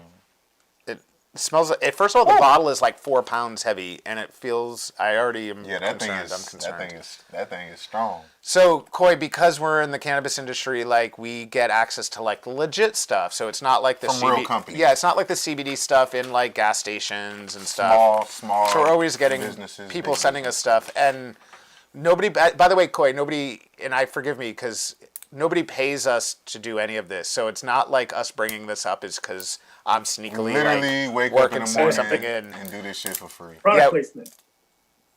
Yeah, no, we're just, when people send us stuff, we're just like, yay, like somebody loves us enough that they sent us a little something, and like, look, everyone, somebody loves us. It's really just self-validation on our part that we're not like lonely and alone, that people actually like to occasionally send us a little something something. I don't, what is, You gotta swipe it off and What? bust it. I don't, what's on my finger Vitamin now? C. That doesn't, That is tough. Some So very you guys are disrupt America. oh, I don't know, why did you make me eat that? Oh my God. Oh my I wasn't ready for that. Jesus. That's not vitamin C. That's like, hey Mike, I've been collecting my foot shout sweat. out to Steve. Been collecting my foot sweat for like 6 months now in a bottle. Like, that's like when somebody's like, smell this milk. They're like, hey, does it smell funny? Or like if anyone ever says to you like, does this chloroform rag smell funny? Don't smell it. Like, lesson learned on my part. Dang, Steve. Man, Steve sent us some potent stuff. This stuff is potent. You know it. I think you know it works because it hurts. It doesn't hurt like that, but it's, No, it's just like you can tell. It There's overwhelms your senses. There's no fooling around in there. He made me put it on my finger. So a question in the audience, by the way, is they're asking if the things that I'm showing are random illustrations or if they're all Khois. And what I can tell you is, Jay, these are like probably like 30 of them that I managed to grab because I'm like late, and really I probably could have hundreds. He has probably endless amounts of them even on just his face. Ooh, you just turned into like a Wookiee for a second. You just turned into like a Star Wars Wookiee. Ooh. Dang, Steve, what you send us? Hey, we should have got Steve, this it probably stuff works. tested. No, don't get me wrong. That's the thing. It's not. It's just it was. It was like somebody's like, go pet this donkey, and then it kicks you, and then it kicks you. Throw it up. Somebody's like, pet this sweet little donkey. Its name is Ralph, and then you walk over to Ralph, and it like kicks you, and damages your kidneys. No, that was some very interesting stuff. Appreciate that, Steve. Man, whew. You gotta send something to you. Yeah. Actually, if anyone out in the audience, Khoi needs more CBD in his life. So if anyone is out there and you want to send an amazing comic book art, doesn't mean you're going to get anything other than him, maybe like a hearty, positive thought coming from his way. But my if anyone wants to send Khoi some stuff, name is Headache. I like it. It's got a lot to do with concussions and stuff. So his backstory, like, do I remember his backstory? I don't want to go too far into it. But basically, overall, his backstory is he has the superpowers to prevent people from getting concussions, and he can see them before they come. So it's like it's almost like he absorbs the damage. He absorbs the damage from other people. So you know how they say, like, so in football, most of the time, like, they say it's always, you look at a lot of hits and they're hard, and you're like, man, that hit looked hard. But then the dude gets up and he's like perfectly fine. But then there's some hits where the dude gets hit hard and it's like, damn, he's like really knocked out. Well, usually that comes down to like head placement and like where the heads collided, right? Yeah. So I wanted to make his character like he can see those real collisions coming before, like the collisions that does damage. He can see those before they actually happen, and he can like adjust your body in a way to where you don't receive a concussion. You know what I mean? I mean, you still maybe get some damage. Hey, but we're here to say broken bone is better than a broken brain. Let's just say that. Right. So this guy like stalks football games or just like everyday life? So I initially started, when I was telling the story, I initially said he found out. So the way he found out he had these powers was he had a concussion because he was a football player. But then his kid started playing. His kid went to a football game and his kid was about to get into a really aggressive hit. And he kind of sensed it and like something happened. I don't remember what I said. Well, basically, like the Something- character himself didn't know that first time what he did, but suddenly he somehow affected the gameplay on the field so that his kid. Oh the yeah, hit- he had like some like lights. Or something. So yeah, and like there was something. Eric was also talking. Basically, there was something having to do with like akin to like auras, but having to do with like almost like warning signals, having to do with like forthcoming injury to head injuries. And No, stuff. you kind of get that feeling that something's about to happen. Spider Sense. Right. Yeah, and I was trying to figure out what it is that happens to him when he get that feeling that something's about to happen. So I had said that like he has like these like what I said like lines, like I said that he had like it had to do with my brain.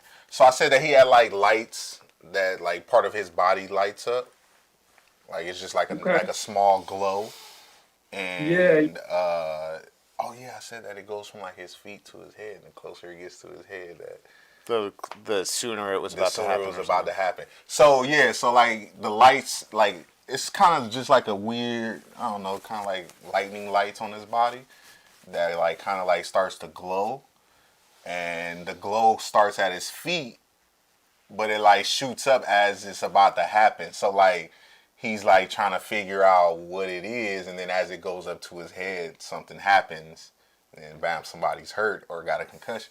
That's how you kind of put them together. That's what I said, you know.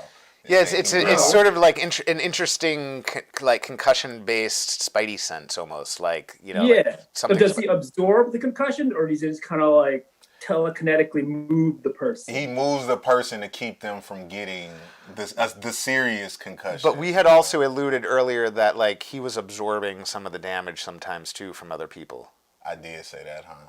I think that's when we had started talking about him going into the city and starting doing more city stuff, when he like when it was like a car accident, and people get concussions from car accidents.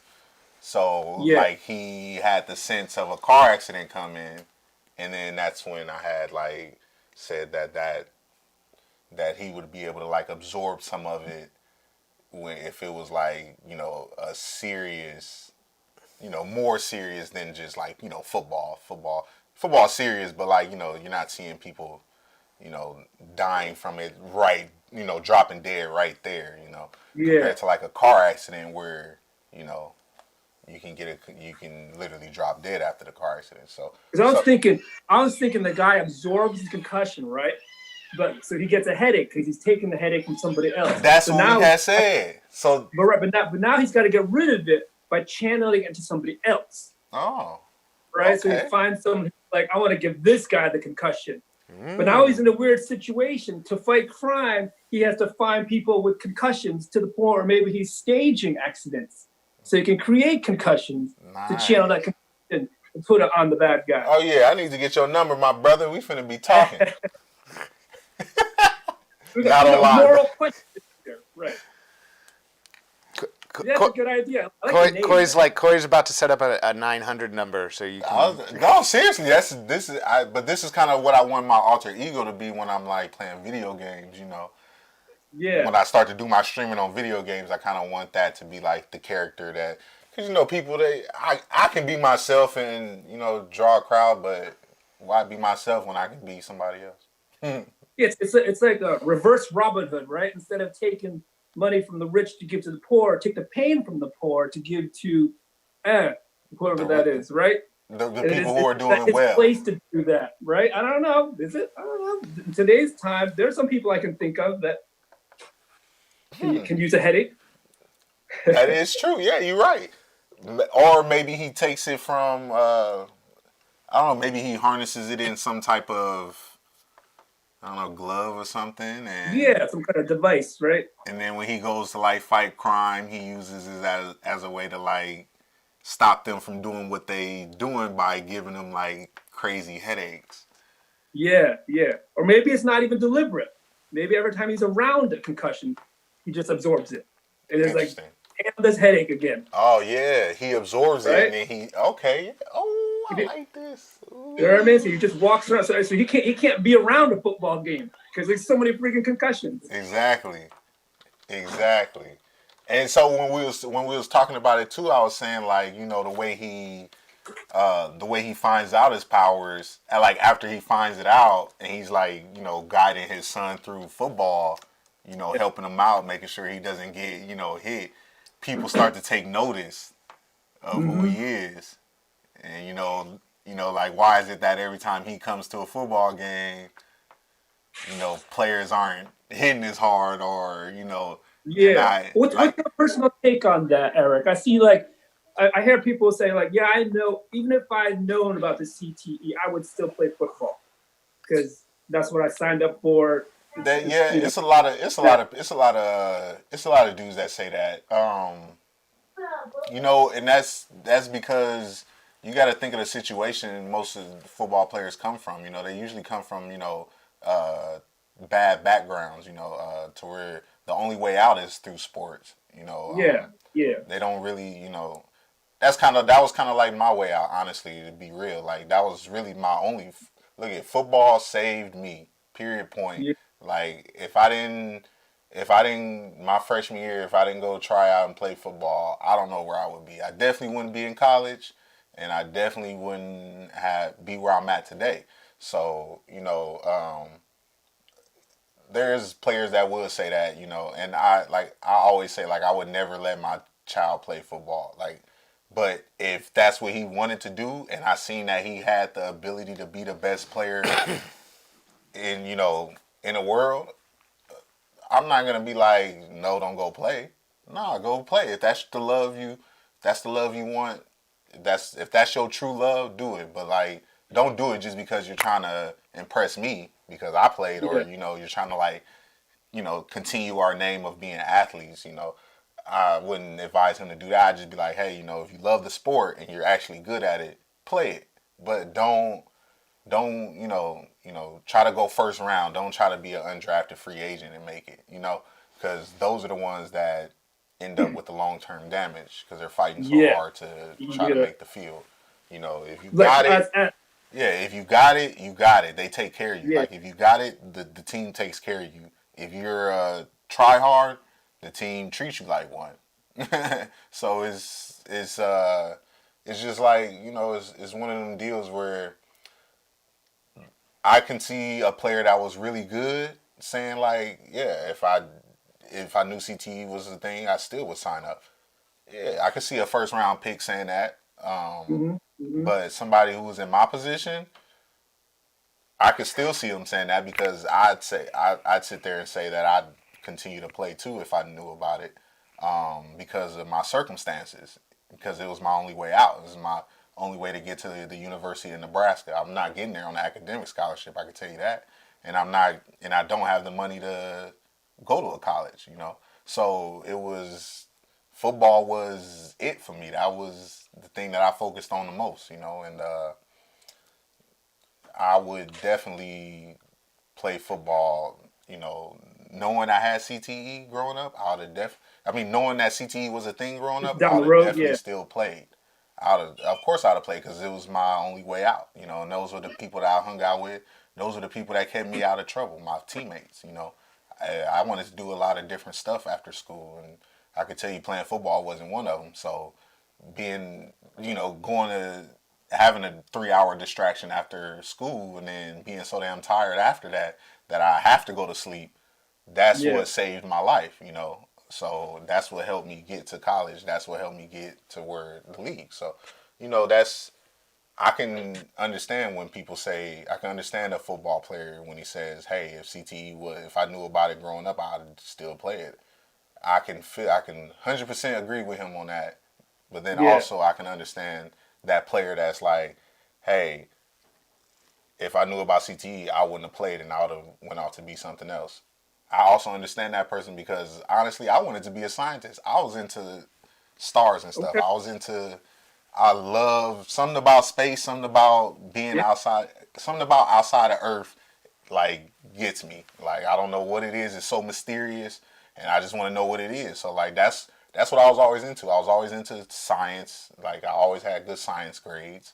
So that was like my thing. But football was my way out, you know. So what now do I you deal think with What do you think about all that football armor, right? Like I get into these discussions with people. I've never played football, but I imagine with all this gear that's stacked on, like you said earlier, a broken bone is better than a concussion. Yeah. So what if you go back to like less armor, right?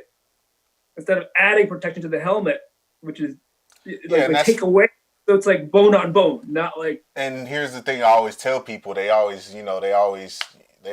They're like, "Yo, how do you run into somebody so hard and continue to do it?" And I'm like, just think about it this way: if somebody said, "Hey, go run through that wall," and you had no pads on, you'd probably be like, slow down. Nah, probably not. I'm probably not gonna make it. So why would I even think about it? Yeah. But if somebody gave you a full set of gear and said, "Hey, go run through that wall and I give you $30,000 on Monday," you're gonna be like, "Excuse me? Shit, give me that gear. Come on, give me some more." Exactly. So that's just the way to look at it, man. It's all we look at it as like trying to feed our families, but at the same time, it's a rough sport. It's you're going against somebody that's been training just as long as you or even longer, and you guys are both at your greats, and you guys both got a mentality that's undeniable. Like, I won't be beat. So that's having that, and then being on that field is, I'm telling you, it's like it's war. Yeah, it's war, and the tension before the games. I mean, everybody's different, and that's the thing. That's the one thing you really learn about football is how different people are when comes game time. Everybody acts a certain way before the football game, and it's crazy because you see like a person that could be walking around, like you would meet a football player, he could be like a person that walk around, talk all the time, laughing, giggling, so on and so forth, but you see him 2 hours before a football game and it's not even the person that you met before. Like, his voice done changed, the way he look at you changed, the way he talk to you changed. Everything, because it's such a crazy and hectic environment. You have to turn into like a different person. And I always like sitting in front of my locker, getting dressed and stuff. It always made me feel like a Terminator. Like, every time I'm sitting there getting ready, and I put my helmet is the last thing I put on. As soon as I put that helmet on and I strap it one time, it's like my eyes and my whole mentality, everything changes at that point. I'm not thinking about family. I'm not thinking about friends. I'm not thinking about none of that. I'm thinking about this person in front of me that's trying to keep me from getting my check on Monday. So that's all I'm worried about at this point. Then I'm worried about my teammates next to me knowing what the hell they doing, because if they mess up, we mess up. So do you ever get yelled at by Tom Brady? Yeah, funny story. I did get yelled at by him one time. It was a practice. The defense was like talking mad shit. Deontay, Hightower, Jamie Collins, and all them boys was just talking mad mess to Tom Brady, and Tom Brady was getting mad. And so the twos came in, and Tom Brady was like, "Nah, I'm staying in." And he didn't want to come out. He wanted to work with the twos too. So I was with the twos, and I was pass rushing. I'm a pass rusher. So the first play, I beat the tackle, and I sacked Tom Brady. Like, I hit his hip. Like, you're not even supposed to touch the quarterback, but we tag off. We call it a tag off because we want to show that we can get there. So normally you're not supposed to touch Tom Brady, but I ran by after I beat the tackle. I ran by and I smacked him on his hip, like his ass hip area, and I stopped and I turned around and he was right there and he was like, "Don't you put your fucking hands on me." That's it. That's all I could kind of remember is like him like mumbling like, "Come on, guys, don't you let him put your fucking hands on me." And I looked at him and I'm like, "Oh shit, he talking about me." And so immediately in my head, naturally, when you see a quarterback getting frustrated, is to talk shit back. And so, I'm trying to be cool and talk shit back. So I'm like, yeah, you like that, Tom? You like that, huh? I was like, your tackle can't hold me. And then he turns around and he looks at me. And I remember him just looking at me for like 3 seconds, and my heart just dropped. Like, oh my god, why did I just say some shit to him? Ah! And so the next play, he threw a touchdown, and Did he pick it on you? the next play he threw a touchdown, and that was the end of that. He's like, yeah, yeah, yeah. He's like doing that fist pump he does. He's talking shit to our This D is practice, coordinator. right? This is our D. Yeah, this is Practice. practice. Yeah. So that's usually but that's just like, that's how it is. Some days you gotta take a chance to do something stupid. So yeah, that was my. You gotta get noticed. But now Yeah. TB's in TB. I don't know how to process that. Yeah, but Tom is, look, let me tell you, Tom is probably one of the dopest people to be around, man. Like, for somebody who has such a lot of money and has such, hiatus and all that stuff, he's the most normal cat you will ever meet. But you can tell he has a lot going on, in terms of just dealing with the press, the media, and, being Tom Brady. But, like, when it comes to actually, being a person, a human to somebody, he's definitely one. When I first got there, I just got done talking to Belichick. This is my first day at the stadium. I just got done talking to Belichick, so I'm still kind of in a wooze, like, dang, I just talked to one of the best, the greatest coaches, to walk the planet.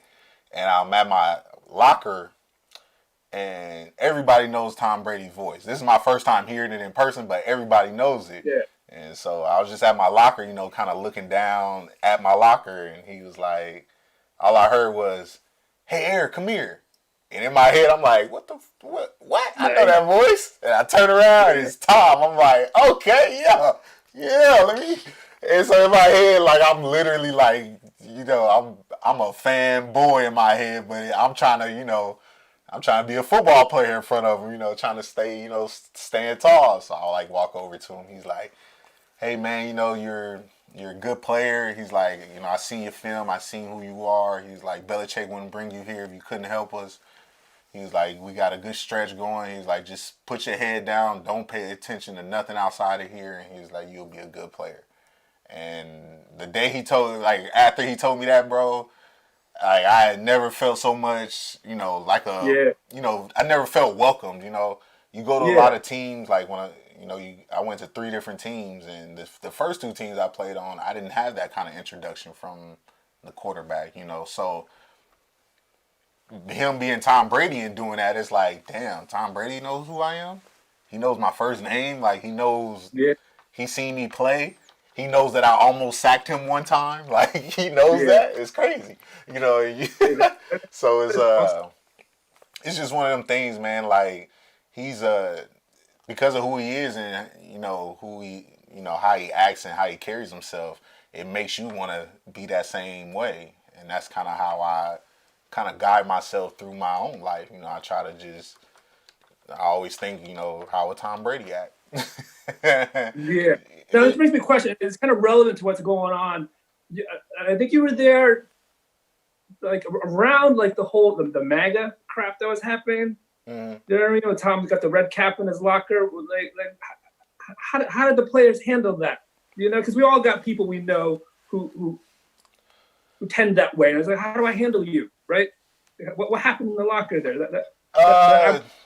Think about politics, man. We as football players, I don't even know how to explain it, but when we talk about politics in the locker room, it's not even really like, it's kind of talks amongst the groups that you hang out with. So, we're all a football team, but we still all are individual groups. So, like, the linebackers hang out with the linebackers, D-line hang out with the D-line, quarterbacks hang out with the quarterbacks. So, it's kind of like that. So, we don't really talk all together on politics, and it's never really brought up as something important in a meeting setting, like to where Belichick has to say something about it. The most I've ever had to experience in terms of politics was the whole scandal with the Deflategate, that Yeah. I was part of. I was in it. That was You know. garbage. But So the I'm whole with Captain Deflategate. America on that. That was garbage. Chris Evans. You said what? I'm with Captain America. Didn't Chris Evans come out and say like, "What's up with like everybody deflates their footballs"? It's don't listen to that nonsense. Yeah. The whole Deflategate it was first of all, we absolutely destroyed the team even before they found out the footballs was flat. Yeah, right. But right. even before that, the whole when the whole Deflategate came out, the only thing that Belichick and Brady said when we had a meeting on it was Belichick stood up first and he just was like, you know, he basically went on a rant about how the media's bullshit, that's bullshit, everything is bullshit. We need to focus on the next team. And yeah, that's cool. Then Brady stood up and was like, basically like, hey guys, the reason why this is happening is because of me. You know, he took accountability and was like, you know, this distraction is here because of me, and I just need y'all to focus on the next game and focus on, you know, getting better. He was like, look, I didn't deflate any balls. He went over the whole routine of what they do, of what he does with the footballs before they go out, which is basically they give him like 6 or 7 footballs to choose from that he's been practicing with all week. They give him 6 or 7 footballs to choose from, and he takes them out, he throws them around to see how they feel, and then he chooses the best 4 out of those, and then he gives it to them, and then they inflate them so the NFL has a set PSI for the lowest amount and the highest amount. Brady always like his lowered. His footballs, he always like the air to be lower in them. So they put it on the exact number of the lowest it can go that the NFL allows. Yeah. Well, when the weather is cold, which has been proven, the leather shrinks. It's the same thing with I don't even want to go into that. But yeah, it shrinks, right? Leather shrinks when it's moisturized or if it's cold weather in there. Yeah. So, yeah. You know, the ball shrunk. You know, the air got deflated, I guess, but it was nothing really going on, man. Like, we literally had one meeting on it, and Brady said what he said, Belichick said what he said, and we all just went and played ball. We all went and beat the Ravens, and then we went and beat the who do we play? You're talking the Seahawks? Yeah, the Seahawks. I'm sorry. Yeah, just went on to win the Super Bowl. No big deal. Yeah. That's because nobody remembers the loser. Yeah, right. So right. I can't remember. If I can't remember that it was the Seahawks, it's a reason why. I just know that we won. Exactly. So yeah, that's basically. I mean, it's a lot. The league is a lot. It's weird, man. It's a weird chaos. You know. Yeah. It's like when you're in it, you don't really see the chaos on the outside, but then once you're out of it, you're like, damn. I didn't see all this when I was playing, and it was a lot more going on, you know. So that's basically the league for you in one nutshell. And also don't remember, we all don't get paid millions. 70% of the team is under $1 million. I can tell you that. So probably like 80%. Yeah. Yeah. The real biz. So how? You're in Massachusetts. Now, how'd you guys get together? From the other podcast? Is it? He could tell you that. I was shooting a pilot for a TV show, a cannabis thought leadership roundtable show, where the setting's a multi-course infused meal, and so that show is supposed to go up on Amazon. I was shooting the pilot, and I had never met him, but got a hold. You know, I was looking for somebody. I was looking for different people in different. Representing sort of different segments and walks of life to be on the show. And so I was looking ideally for somebody who was an athlete, and somebody was like, hey, there's a Patriots Super Bowl champ who's like going around and doing public speaking on cannabis here in Massachusetts, and you should totally reach out to him. And I reached out to him, and he was like, hell yeah, I'll come and do the show. And I'm like, what? Like, oh my God. and we shot the show. And after the show, he was hanging out, and everyone had left. Like, it was a whole long day shoot, and I think it was like 10:30 at night. He was still hanging around, and I was like, hey, so what do you have coming up next? What's the next thing for you to do? And he's like, oh, I'm going to a dispensary in a couple of days. They're having like a grand opening, and they want me to show up and wear my ring and take some pictures and dress nice. And I'm like, oh, that's awesome. That's awesome. And I was like thinking about going, just to show up, because he had come from, I was like, oh, I'll show up. Like, everyone, I'm thinking if they're going to pay you to be there, they like it when people show up. So, like, when and where is it? And because I'll show up, I'll help support you. And he's like, oh, it's from like 10 in the morning until like 4 in the afternoon. And I'm like, oh, holy shit, that's a long time, dude. I'm like, hey, I know I just met you, but like, how much are they paying you? Like, are they taking care of you? And he's like, oh, well, we didn't talk about money. And I'm like, oh, shit, you're doing it for free. And he's like, I am? And I'm like, you are. Like, you agreed to go and you didn't give him a price. So, like, you're obviously doing it for free. And so I was like, yo, I know them. And, like, let me just, if it's okay with you, like, I'm just going to call them and kind of like remind them that, like, they should be paying the Patriots Super Bowl dude to come to their business event, like that their promotional event, right? They should be giving you right. They should be giving you an honorarium. They should be giving you something, like, even if it's a little something, like, whatever, something, right?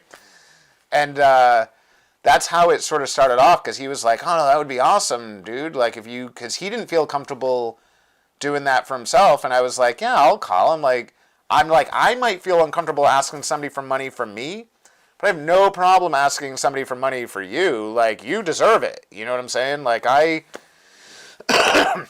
you know how it is. We all want to, like, be nice and helpful and do good things for people. But, like, there's that line of giving away what maybe you should be getting compassionately compensated for versus not. And, Yeah, as an artist, struggle with that, right? Artists really have to figure out how to speak and be assertive about these types of things that you need. Yep. Right. Agents do help in that way, but it really is that artists really undervalue themselves, and the gap is usually huge. Well, and it's interesting, Khoi, because like I have a lot of my historical work in the industry was never like on a one-to-one basis with people, right? Like when I would do my streaming thing, it's like big companies are paying me money to go and do stuff for them for streaming, right? It's not like John down the street is like, yo, Mike, I need help with streaming and I want to pay you. It's not like that.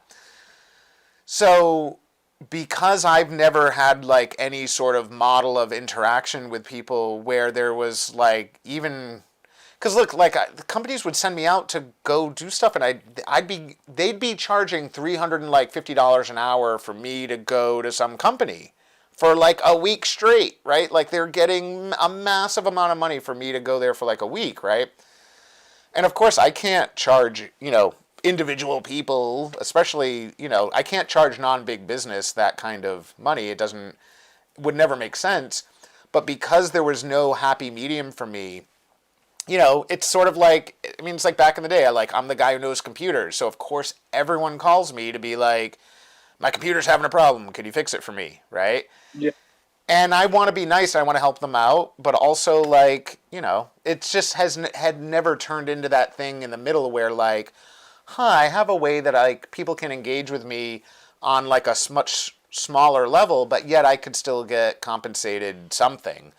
And so when you don't do that, what happens is people just sort of, and I understand it. This isn't upsetting, but it's just that people end up thinking that you're worth nothing. Like no money. I don't mean nothing. Like you're worth something, but like they just get used to like even with you, like if you didn't take commissions, if you didn't have a model that said like, hey, if you want to engage with me, here's what I charge, you would get a lot of people sort of asking you like, oh, hey, it's totally my kid's birthday coming up next month. Yeah. And like, you don't know what it would mean to me if you would draw me a picture for my kid. And instead of you sort of having to think, oh, well, it could mean like $200 or $300 or You're something. losing it for a second. You know, so I'm glad that you found that way. And by the way, dude, like I see people engaging with you like all the time. So clearly it's not something where like, you know, Khoi's just looking for some extra money and like it's questionable. Like literally, like it feels to me like you're booked all the time for commissions for a long time now.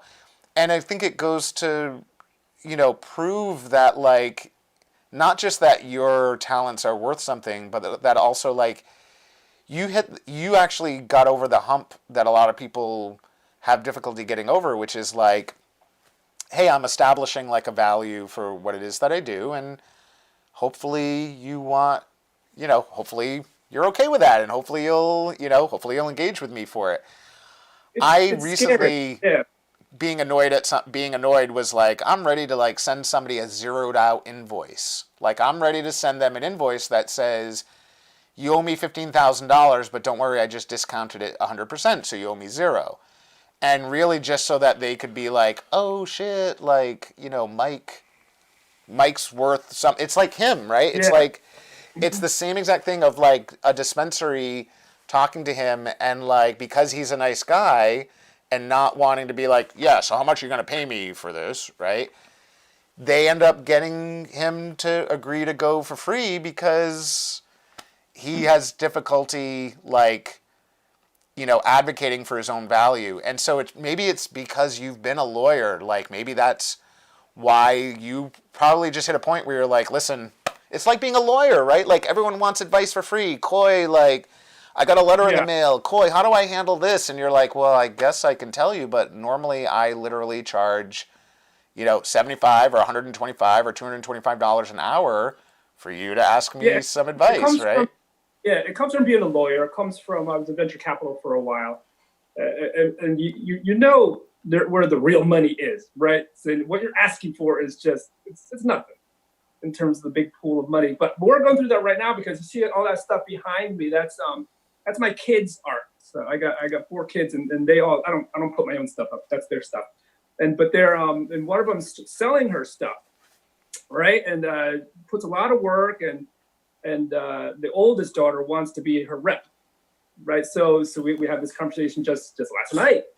We were like, I did this painting, and how much? And so, I'll take $20 for it. Like, what? The paint costs $20. What do you mean you'll take $20 for it, right? So with her, we're gonna get through like you gotta value yourself more, and it's gotta be. So ultimately, she's still about like $200, right? But it's like you can't be.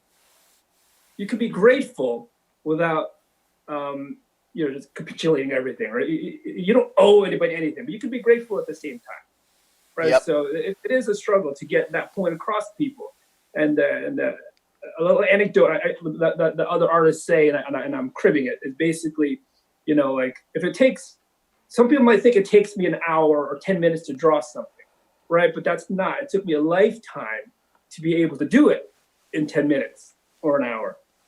That's what you're paying for, right? Yep. So there is value, but artists tend to not recognize all the work and effort that came into getting them to that level, right? Athletes are the same way, I'm sure, like years and thousands of hours of training. It's not for the 48-minute game, all right? You're not getting paid for 48 minutes, you're getting paid for all those years of being able to play the game in those 48 minutes, right? So it's tough to get that across to people sometimes, right? And I tell the kids, do not take any jobs that promise exposure, right? Wrong, don't need it. Yeah, I think that if somebody wants to work for something that maybe doesn't pay them what the job deserves, and they want to do it for their own personal experience, like, I think maybe that's different, you know, like for me, like, there's times I've wanted to build my resume, but I will agree that every time anyone has ever said, like, do this and you'll get more work because of the exposure of doing it, that's never happened. In fact, the work that I've gotten referred to me by people came from like legitimate work that I had been paid for and the person was not just happy to pay me, but they were like, you did an amazing job, and I feel confident recommending you to other people, and then I'd get more work that way, right? Yeah. Here's what I'll tell you, Khoi, is if people really want you to succeed, they're not going to ask you to do stuff for free. They're going to realize that, like, for you to remain solvent and functioning and to continue to do great things, that, like, you need to be taken care of too, and people should actually be happy to pay you whatever you think that you're worth, because that's what keeps you going the way that you can keep going, right? And we actually all deserve, it's not just like the bare minimum to scrape by, right? It's like we all deserve whatever level of happiness, like we're all allowed to strive for what we want to strive for. And, you know, I mean, I'll tell you what, Khoi, if somebody doesn't want to pay you your rates, I'm sure I can find like a 4-year-old that can doodle some stuff for free, you know, and maybe, you know, but again, it's not the same. I will say, you know, Khoi, your stuff is awesome, and I've seen a lot of people buying your stuff for other people as gifts. And what I will say, and I don't want to speak to, like, I know you normally have conceptualized what your sort of current prices are for different stuff. And I, as opposed to speaking to that, what I will say is that, like, the prices that I have historically seen you ask for commissioned work is such on, like, for especially for something that's like something that you're keeping. It's now, you know what I'm saying? Like, if somebody's giving it to their kid as a gift, or to their friend or family member as a gift, I mean, that's something that the person's like keeping forever. And I've seen people spend far more on awesome gifts than what I see you asking for people for commission work. So I encourage everyone out there, whether you're a fan of, you know, this type of artwork and characters, or you know somebody that, like, no matter what, you know somebody, you guys need to, you know, it's an amazing gift. And I've seen the results. I've seen people, you know, I've seen the results of people getting Khoi stuff, and it's amazing stuff. So definitely everyone needs to hit Khoi up. Khoi, I feel we definitely went a little bit longer than usual. It was definitely like awesome to hang out with you. We go longer than usual. We always go longer than usual. But I definitely appreciate you hanging out with us today. It was a lot of fun, and everyone needs to make sure that they're going out and following you, because even just to get to see the new stuff that you're constantly working on, it's just like it's a nice palate cleanser for like everything else in life. You know, like a lot of the ways that people engage with other people is through like sort of like shock and looking to almost like manipulate an emotional reaction out of them to engage with them. Yeah. And so and everyone's always like, oh, there should be more positive stuff, right? But that it's easy to say, and it's not easy to always like manifest. It's not always easy to like see positive stuff actually happening naturally.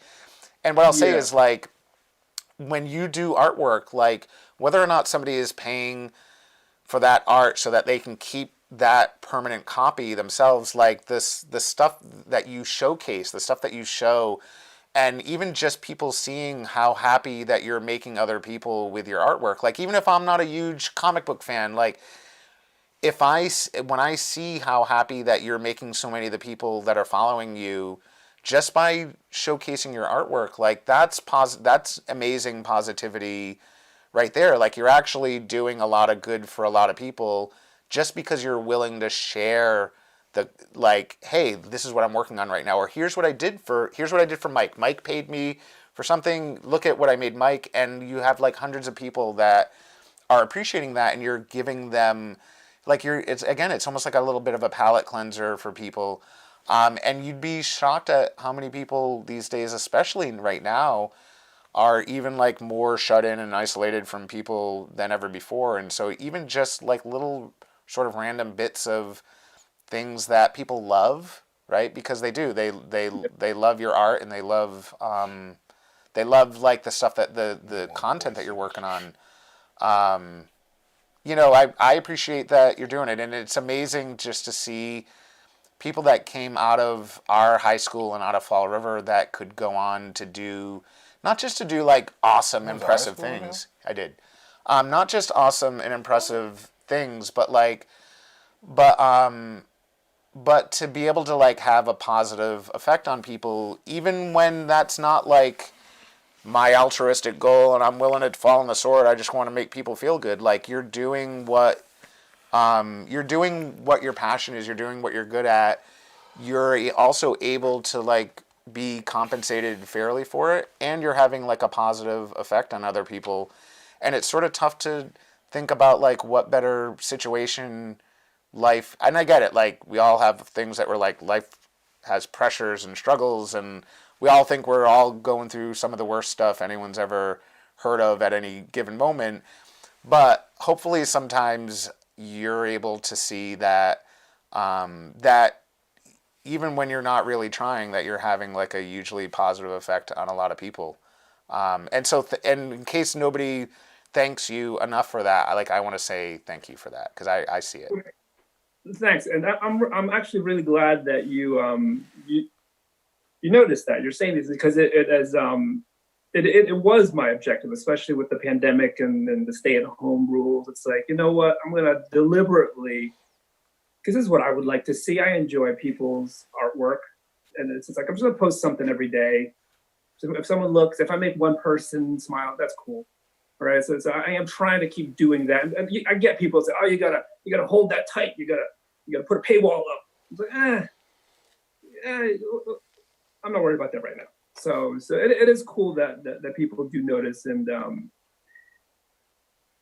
I have views on the universe, right? So we all got you can only control what you can control in your universe, and I'm just trying to make my universe better. However, I do that, right? So hopefully it's working.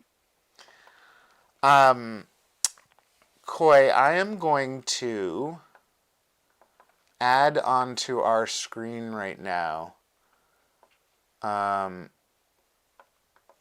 little countdown, not for like the complete end of the show, but more so that, because we got to end the contest and people are still commenting. Yep. And so I'm going to do something here where I'm going to put a little countdown on the screen, so this way, so that we can like have a cutoff point for the contest guesses, because people are still going at it. So I just got to fix something here. We start in. Okay, that's perfect. Go back here, and then, I'm gonna reload. It's okay. I'm gonna reload the. All right, so that everyone knows, and Khoi, definitely hang out for a couple more minutes, because I want you and Eric to sing out the show if you're willing to. Oh yeah. So just so everyone knows, because you're still guessing numbers, and for those of you that are wondering what you're guessing, there's 2 people that get to win today's contest. The first correct guess that may have happened a while ago, and then the last one, which you're all still guessing. So I've pitted you all against each other. Like what's the wrestling where everyone gets in the ring? Royal Rumble? It's like a Royal Rumble. You're all Royal Rumbling right now. Because we know that the correct answer is like between 1 and 40. So like, how tough is that? But the first guess is going to win, and then the last person to guess is going to win. And the way that we're going to do this is I'm going to put the timer up on the screen. The comments you can actually see also live on the screen too. So there's going to be a weird sync thing. And this way, none of you are going to be like watching the timer and be like, okay, now I'm going to answer, because there's a weird delay. You're actually not really going to know. I know how much of a delay there is. So here's the deal, is you're going to see the timer on the screen in just a second. In fact, I'm going to show you where the timer is before I start it. I'm going to show you. When that timer hits 0, whoever has the last correct answer, when that timer hits 0, is the second winner. And this way we can get on with our days and our lives. Can I play? Do you want one of my ties? Yeah, what you mean? You can pretty sure you can borrow a tie anytime you fucking want, but like, okay, if you wanna. But I'll save Derek, you money. you know how Derek's gonna be. I know. Do you know how mad Derek's? I'll save you. You don't even realize if I would have won, then you just go back to him. All right, so I'm Easy peasy. I'm reloading the overlay now, people, and you're going to see it start to count down from 2 minutes. You got 2 minutes left, and when that hits 0... 2 minutes? Yep, 2 minutes is it. In fact, here it goes. Let's see if it comes back. So the comments will disappear, everything refreshes, and there's the timer on... Whoa. There's the timer on screen. You got less than 2 minutes. Somebody already guessed the right answer the first time. It's going to be one of you that... And look, you all should be angry at each other. Because you should be like, yo, you shouldn't be commenting. Let me win it. So this is it. That timer's going down. Heather Marie's watching. She knows what the right answer is. Heather Marie, when that hits it... Khoi, this is... I feel... I don't know. It feels really weird. The part, Khoi, that feels weird is normally we just give away the prize to like whoever happened to be the first correct answer. We just let people just keep guessing, right? At the end of the show, we're like, oh, the right answer was this, and you know, Jim, you were the first person to guess. I've never done it before where like the last correct guess also wins, which is making people like just hammer away because who knows? Yeah, you're gonna get text. No timer visible. All right. No, the timer is definitely visible. It's in the upper corner. Hold on, Heather Marie. I'll make it bigger for you. It's big. It's upper right, sort of upper right hand corner. Here, I'll make it huge as we.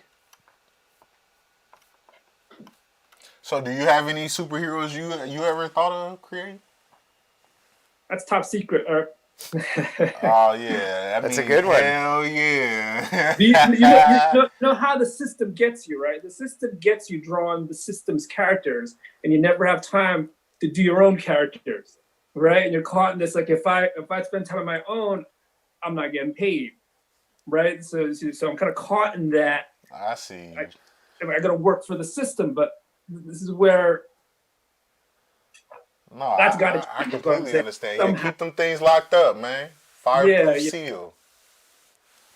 But I'm half joking. The reality is, I just got to do it, right? So I just have to get started. Yeah. These are all excuses. That's why I wish I knew how to draw, man. If I knew how to draw, I would draw all the time. Like I would never stop. I love 10,000 to draw. hours.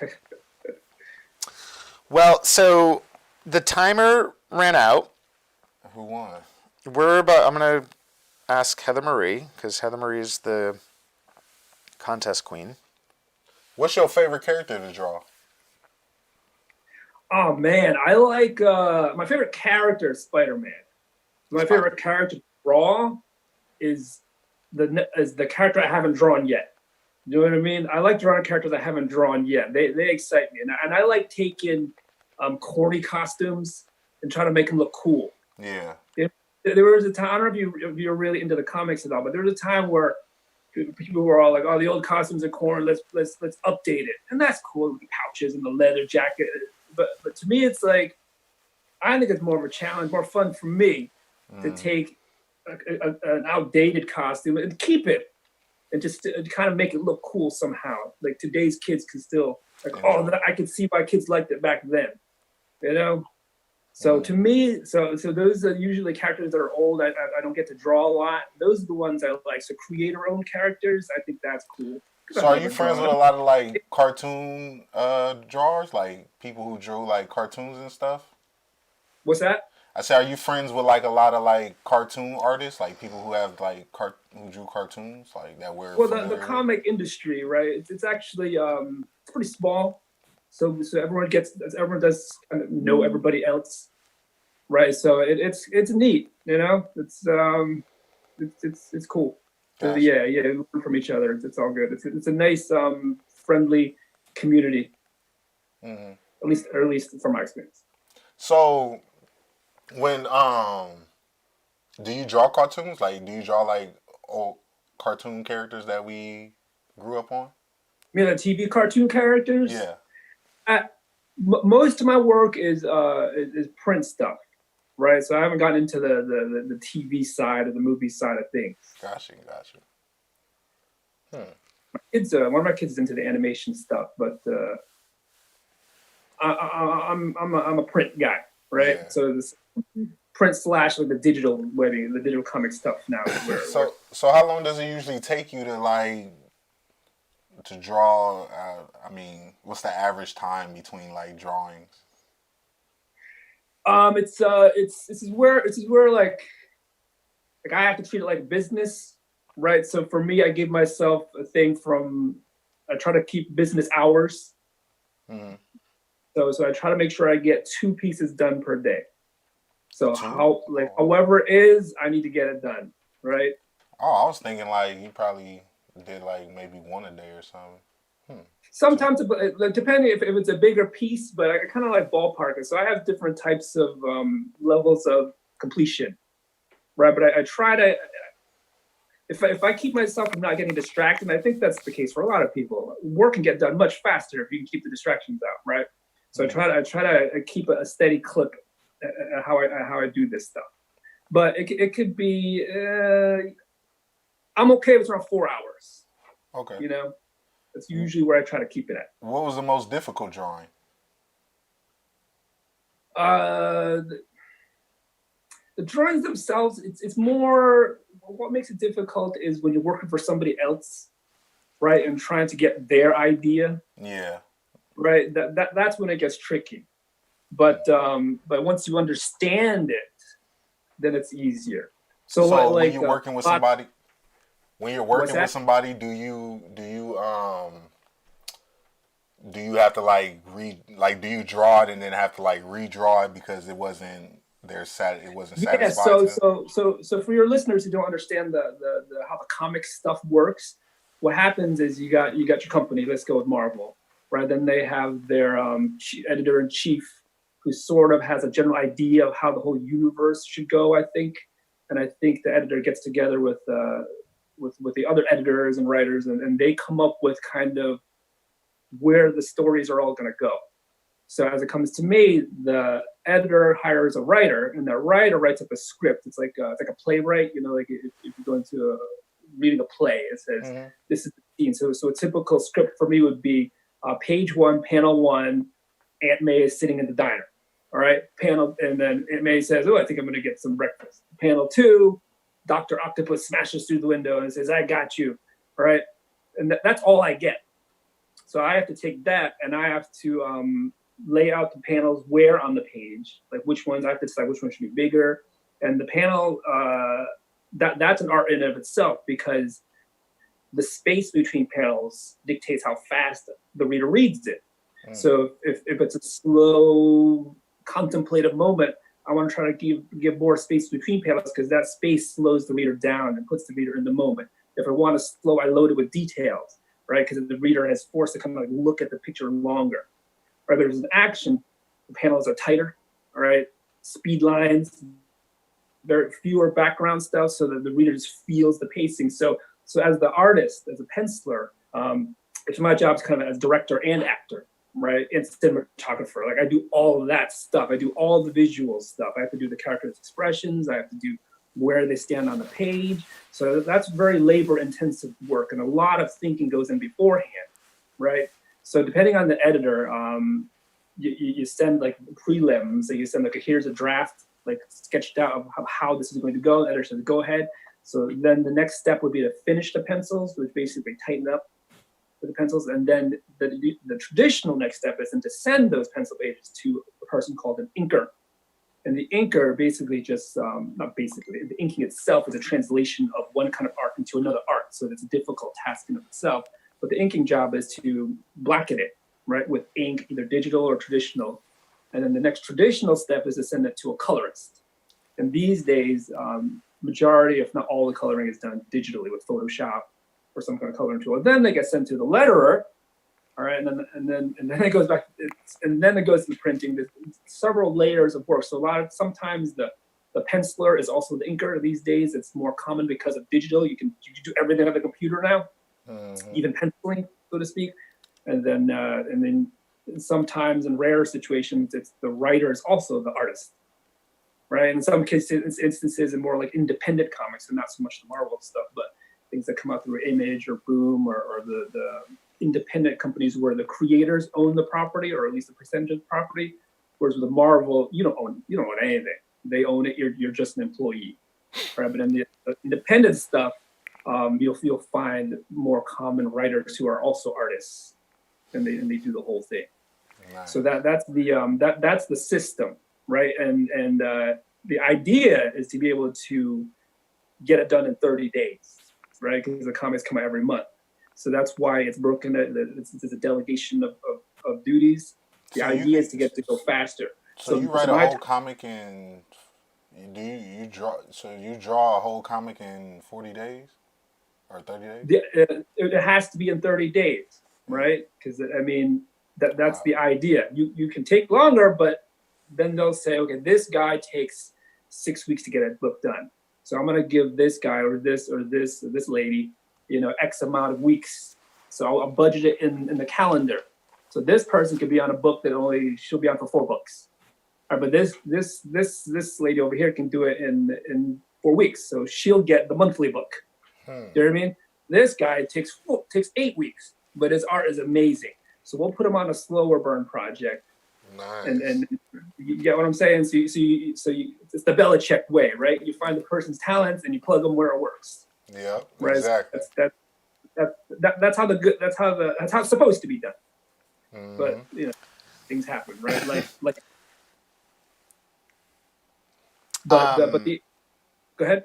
No, I was going to say, we really appreciate that you hung out with us. I know we probably went about an extra 45 minutes or so longer than what we normally. I know it was because I was late though, and I really appreciate, Khoi, that you were patient to wait a few extra minutes for us, but then spend really just a long time with us today. Man, you did. You spend a long time with us for somebody who has a lot of stuff to do. Yeah, for a guy who's supposed to bang out 2 illustrations a day.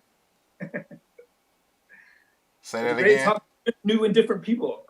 Oh, okay, yeah. I'm gonna keep you guys captive for another 3 hours.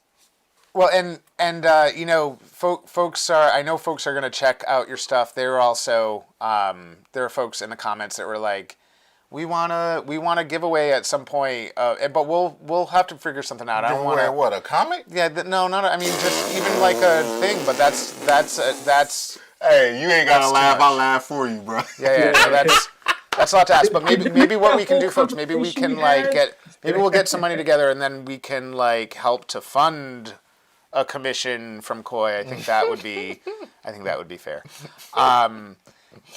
By the way, Khoi, because we do want to have you sing out with Eric, but before that, I think we need to announce who won today's contest. Can I get my kids to join in the singing? Oh yeah. Guys, you want to get a CD over here too? Not yet. You're gonna warm up your voices. Make sure it's rated G. Rated G. All right. So I'm really nervous right now. You nervous? Yeah, about the singing. Everybody gets nervous about it. I can't do the cutting out because you're on video. Right. Don't worry, it don't have to be perfect, man. You. I'm telling you, it's always every time we do the singing with somebody, it's always messed up. I haven't had one perfect one yet, so it's not. I actually like them when they're messed up because it makes us laugh because we're both embarrassed, so it makes us laugh. So it's kind of a good ending to the show. So, Don, I know you're saying it better be you. Better be you. And because of that, Don, you are the first winner today. Nah. Don is the first winner. Yay, Don! Hell no. She gets to get mad and win. Here's the other thing is I don't know that the second winner is in the comments, and we know the rules. Who's the second winner? The second winner is JT. It's Jason. But hold on. And I know Amanda's gonna hurry up and message Jason, but I don't see Jason in here. JT, my man. And so I don't know what we do about that. I don't know. And yeah, he's a big winner on the show. He wins a lot.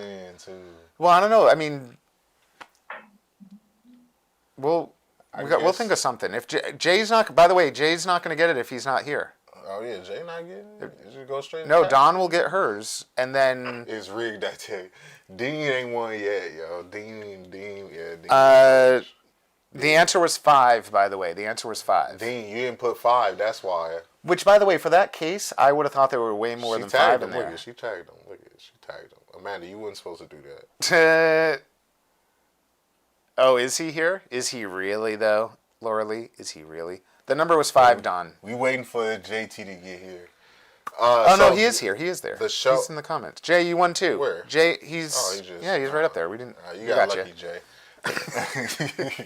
Okay, Let me go back so to backup singers. Hey, backup singers, come on. yeah, Khoi. So Eric's gonna go over the lines with you, and this way, you guys, you can either sing together or you can go back and forth. So usually it first starts off like we just say, and that's the end of the show. Okay. We don't want to talk to y'all no more. Oh, wait, is it? That's the end of the show. It's time to go. We don't want to talk to y'all no more. And then that's the end of the show. So and we do it in a singing voice. the singing usually it usually goes. And that's the end of the show. And then you go. It's time to go. 'Cause we don't want to talk to y'all no more. Was that the actual one? Or was that a rehearsal? No, I think- and that's the end of the show. Okay, awesome. Thanks, guys.